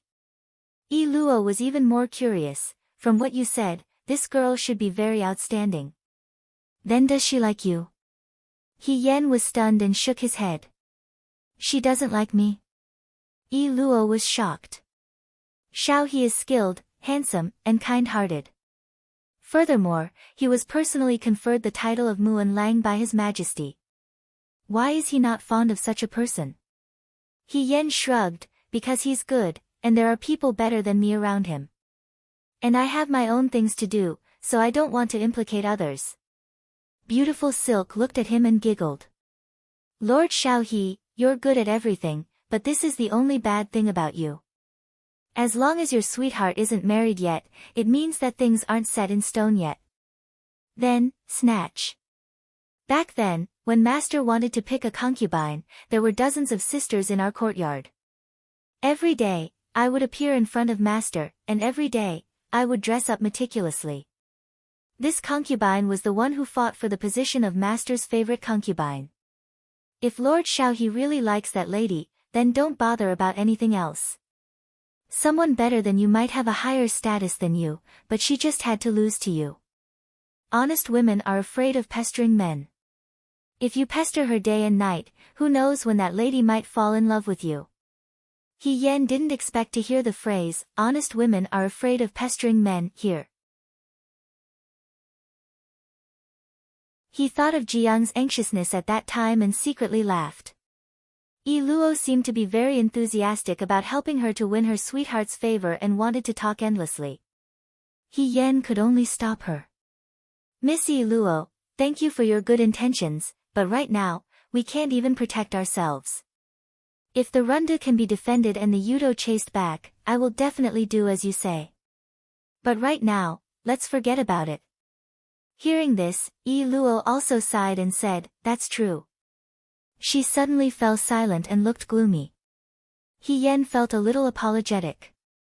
This lady was still in high spirits when she came, but after hearing his words, she became so sad. When he thought of this, he took out an apricot from his bag and handed it over. Don't worry, we will definitely defend this place. When Yi Luo saw the apricot in He Yan's hand, she was startled at first, but then she happily took it. Lord Xiaohe, why do you still have candies? I casually grabbed them when we set off from the Liang province guards. He Yan scratched his head. When they left Jiang, Cui Yuezhi grabbed a lot of Jiang's specialty candied fruits for her. Xiaoju didn't like to eat these, so she moved all of them to He Yan's room. When they left, they mostly brought dry biscuits and dry rations. They didn't bring many snacks like these, but He Yan still picked some up, thinking that they wouldn't take up much space anyway. Yi Luo carefully licked the apricot and happily said to He Yan, "Thank you, Lord Xiaohe. Ever since the Yudo came, this concubine has been starving and full. I don't even have rice to eat, let alone candies, I don't even dare to think about it. Now that I have received Lord Xiaohe's blessing, I'm really happy." He Yan said, "You don't even have rice to eat? It can't be, right?" The Yudo besieged the Rundu for only a little over a month. How can the city be in such a state? Ever since she came to the Rundu, she and Wang Ba had been eating the dry rations that they brought from the Liang province guards. She knew that the Rundu's rations were tight, but that was because they had to be used by the soldiers guarding the city. These few days, she was so busy that she didn't even have time to stroll around the city.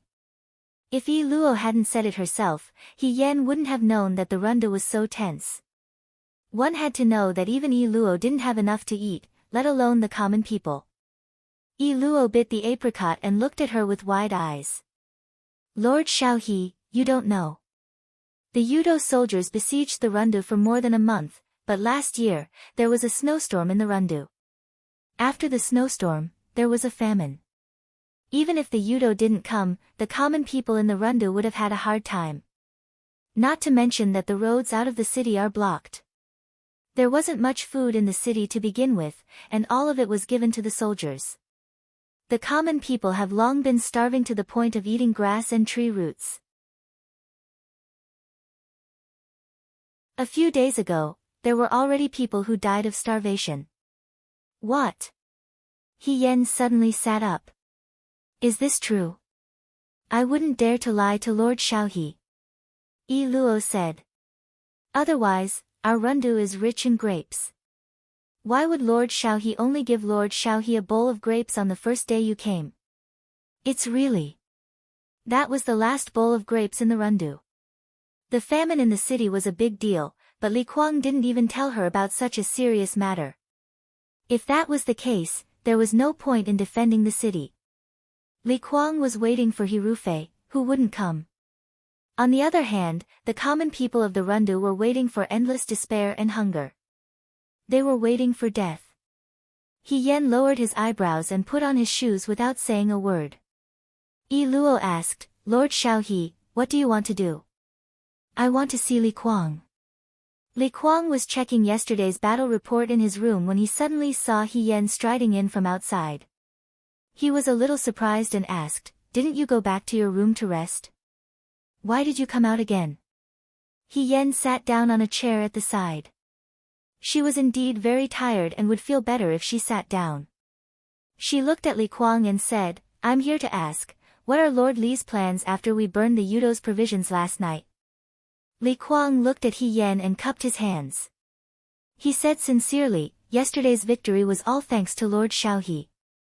Now that the Yudo has run out of provisions, I plan to continue waiting for reinforcements. The Yudo will definitely be more anxious than us. If they attack the city by force, we can set a trap. What do you think, Lord Xiaohe?" He Yan said, "I don't think it's appropriate."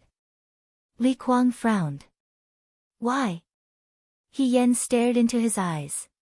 "Lord Li intends to enter a stalemate with the Yudo.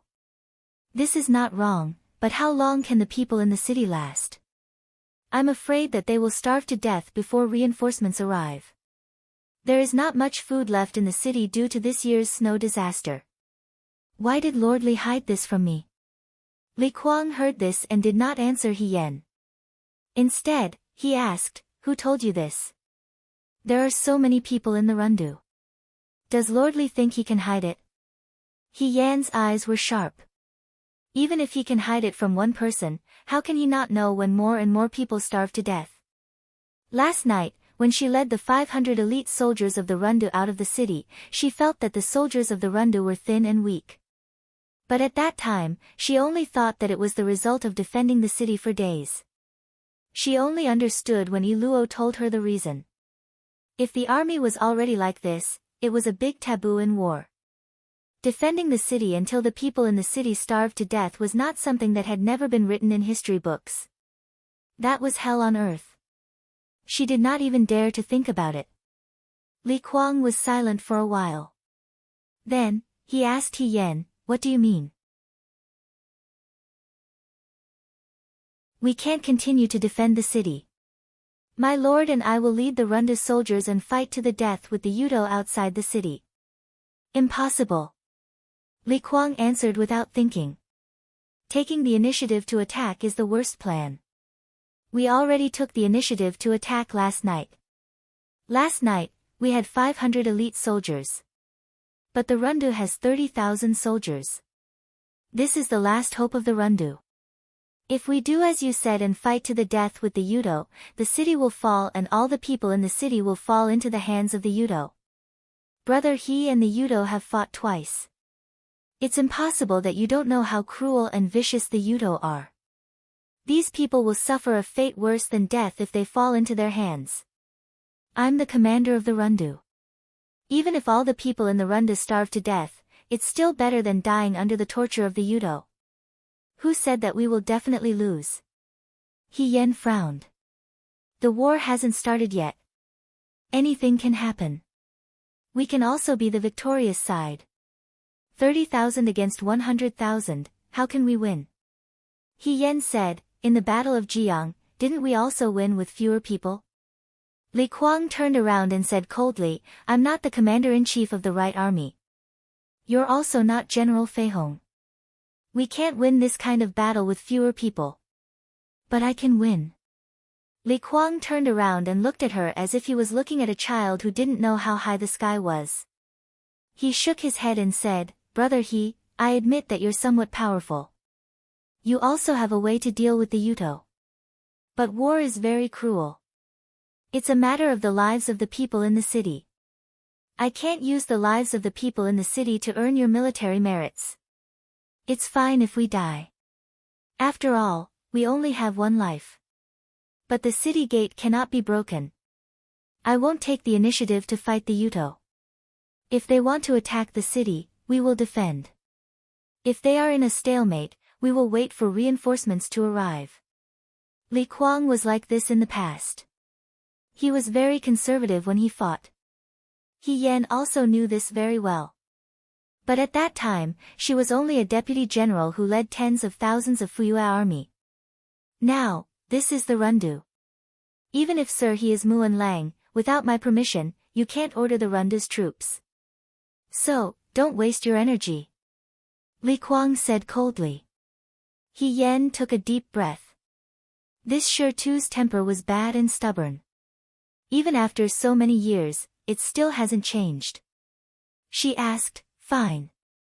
If we do as Lord Li said and don't attack but retreat to defend, but there is no food in the city, sooner or later everyone will starve to death. You and I both know the situation of the Rundu's troops. If this continues, even if the people don't starve to death, the troops will starve to death. For the Yudo, if so many Rundu's troops die without sacrificing a single soldier, won't it be too easy for them? The troops won't starve to death." Li Kuang's face darkened. "I have my own way." He Yan asked, "What's your way?" Li Kuang looked at her and said, "You don't need to know." After that, he ignored He Yan and walked into the inner room. He Yan looked at his back and felt uneasy. Food was not a problem that could be easily solved, but Li Kuang seemed to have a plan. Could it be that there was a secret granary in the Rundu city? But if there was such a granary, how could the Rundu's troops and the Rundu's people suffer from hunger? He Yan shook her head and planned to discuss with Jiang Jiao and his men. As soon as she walked out of the door, she bumped into someone. It was the Rundu's county magistrate, Zhao Shiming. Zhao Shiming awkwardly wiped the sweat off his forehead.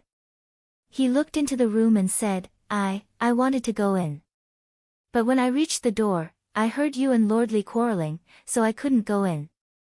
He looked at He Yan's face and comforted her. Xiao He, Lord Xiao He, please don't take Lord Li's words to heart.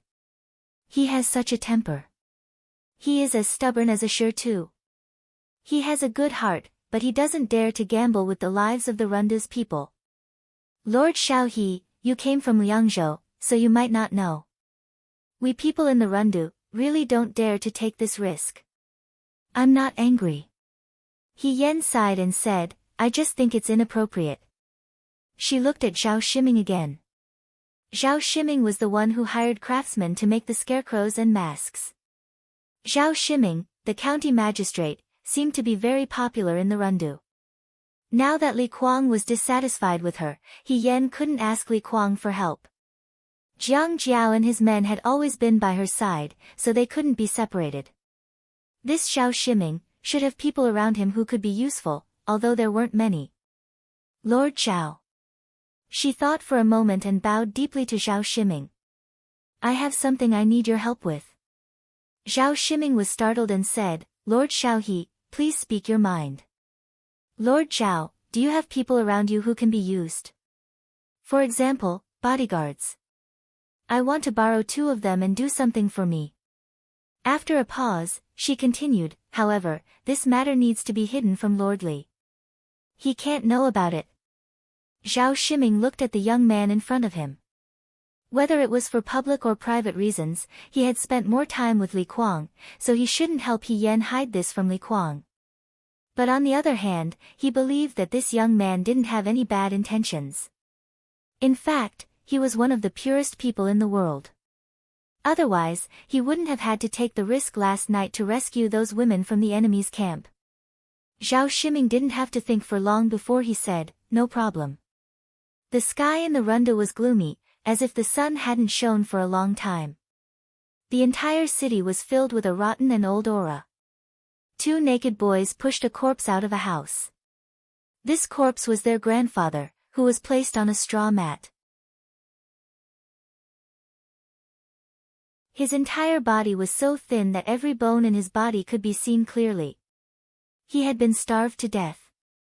This kind of thing wasn't rare in the Rundu recently. Ying Xiang walked past them and looked at them with a trace of pity in her eyes. They didn't have much food left. 4th young master, if we stay in the Rundu forever, we will also become like this. She reminded him softly. Chu Zhao didn't say anything and just quietly walked forward. Prime Minister Su's people had already left the Rundu long ago. Staying here was the same as waiting for death. No one would take the initiative to enter this city that was bound to fall. Prime Minister Su's people couldn't be found here. Even if he was the 4th young master of the Chu family, when the day came, there wouldn't be any difference. Death was an extremely fair thing. It wouldn't be merciful for a moment just because of one's status. Ying Xiang still wanted to say something. Let's wait a little longer. Chu Zhao interrupted her. Wait? What were they waiting for? Ying Xiang was silent for a moment before she asked, 4th young master, if you are really worried about Miss He, why don't you take her with you? She didn't even inform Xiao Huijin. She traveled thousands of miles to the Rundu alone just to save the people in the Rundu. Why do you think that she would abandon the people in the city and go with me? Chu Zhao smiled. He Yan was a person. If everything was settled, she would probably leave quietly. The more dangerous the situation was, the more impossible it was for her to leave alone. He thought that this was stupid, but sometimes, he couldn't help but want to continue watching. He wanted to see what kind of shocking things this girl could do and how far she could go. Ying Xiang lowered her head as she walked. Her voice was soft. 4th young master, you can't let go of her. Chu Zhao smiled faintly. I just don't want to see her die so easily. If she was alive, there would probably be more interesting things in the world. If she was dead, there would only be one kind of woman in the world. As they were talking, Ying Xiang suddenly said, 4th young master, Miss He. Chu Zhao followed her gaze and saw He Yan standing at the end of the street. She was looking at a house in a daze. There was a woman sitting at the door. She was digging in the soil, trying to dig out some edible grass and tree bark. She just stood there quietly. Her eyebrows were furrowed, making it impossible to see her expression clearly.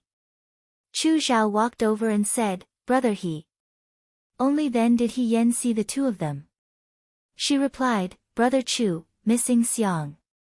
Ing Xiang bowed. They walked forward together. Chu Xiao asked, "Brother He, you just had a fierce battle with Yudo last night. Why didn't you rest in your room?" "It's nothing. I just came out for a walk." He Yen replied. Ing Xiang asked, "Has young master he eaten?" "If not, I still have some dry food in my bag." She sighed. The Rundu is like this now. We don't have any hot food. He Yen shook her head. "Thank you, but I'm not hungry." She really couldn't eat. Chu Xiao thought for a while and said, "Brother He, are you worried about the people in the Rundu? Is it because there's no food in the city?" He Yen looked at him. "Brother Chu, you know about it too. I came to the Rundu earlier than you." Chu Xiao shook his head and smiled. "I have plenty of time. All the people in the Rundu are the same. If Brother Chu can persuade Prime Minister Su." He Yen asked tentatively. He Yen had always been suspicious about Chu Xiao's identity. Although Chu Xiao was Prime Minister Su's student, he didn't seem to work directly with Prime Minister Su. Indeed, the reason why he was able to gain face in front of Chu Linfeng was because of Su Jingfu. However, Chu Xiao often made choices that were contrary to Su Jingfu's original intentions.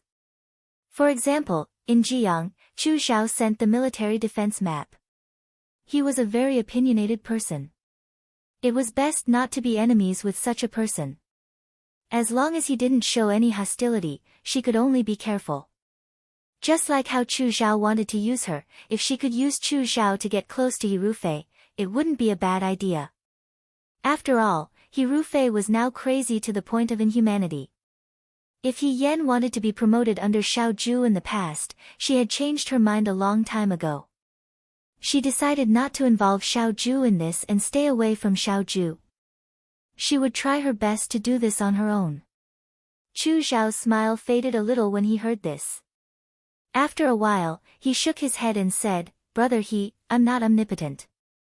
Prime Minister Su won't listen to my advice." He sounded a little wronged when he said this. He Yen raised his eyebrows. The relationship between Su Jingfu and Chu Xiao seemed to be very meaningful. "I can't help the people of the Rundu. The only thing I can do is to accompany them. However, what does Brother He plan to do?" He looked at He Yen. "You know that the Rundu can't hold on for long. A city without food could only hold on desperately." Li Kuang didn't explain the situation to her immediately. Now that he was unwilling to confront the Yudo head-on, this path seemed to be a dead end. "Will you give up?" he asked. The man's gaze was gentle. It was like the warm wind in the capital during the third lunar month, but it also carried the coldness of spring. He was sober, but he was secretly looking forward to it. He Yen didn't avoid his gaze. She looked straight into his eyes. "Brother Chu, what do you want me to do?" Chu Xiao was stunned for a moment. Instead, he smiled. "Why are you still asking me?" He Yen slowly walked forward. "I thought that Brother Chu already had the answer in your heart." After a while, his voice came from the side. "I've never seen anything that can stop Brother He's footsteps. I've also never seen anything that can make Brother He lose hope. You think that I'm omnipotent?" Chu Xiao said, "That's not true. No matter how omnipotent Brother He is, you can't solve the Rundu's current emergency, can you?" He Yen fell silent. Chu Xiao continued, "Brother He, do you know that in the past, when the famine was at its worst, the people in the city would even exchange children for food in order to survive? Cannibalism is an especially terrible thing. If the Rundu continues like this, that kind of situation might happen." He Yen lowered her head and chuckled softly. Then, she looked into the distance. The streets were empty. The shops had already closed. Most of the edible things had already been found and eaten. It was clearly a lively summer day, but the rundu looked barren. Even the trees on the roadside were bare. The leaves had already been plucked by the hungry people to fill their stomachs. If it wasn't for the hot sun, it wouldn't look like summer at all. It would look more like winter. This also didn't look like the rundu in Hyan's memory. It was small and lively, the grapes were sparkling, and the wine was mellow. The war changed everything. She said softly, "Do you know what's even more terrible than cannibalism?" Chu Xiao was a little surprised. "What is it?" Hyan didn't say anything. She just looked at the lifeless city. She felt powerless and sad. That kind of thing. If she could, she hoped that it wouldn't happen in her life. She didn't want to see it in her life. That was a real hell on earth. You're tuning into the Blissful Bookshelf YouTube channel. We're so grateful for your support, and don't forget to subscribe to join us on this incredible journey through captivating stories. Your generosity through donations truly makes a world of difference, as it's the primary source of revenue that allows me to expand and enhance this channel for you. Thank you from the bottom of my heart for being a part of this adventure.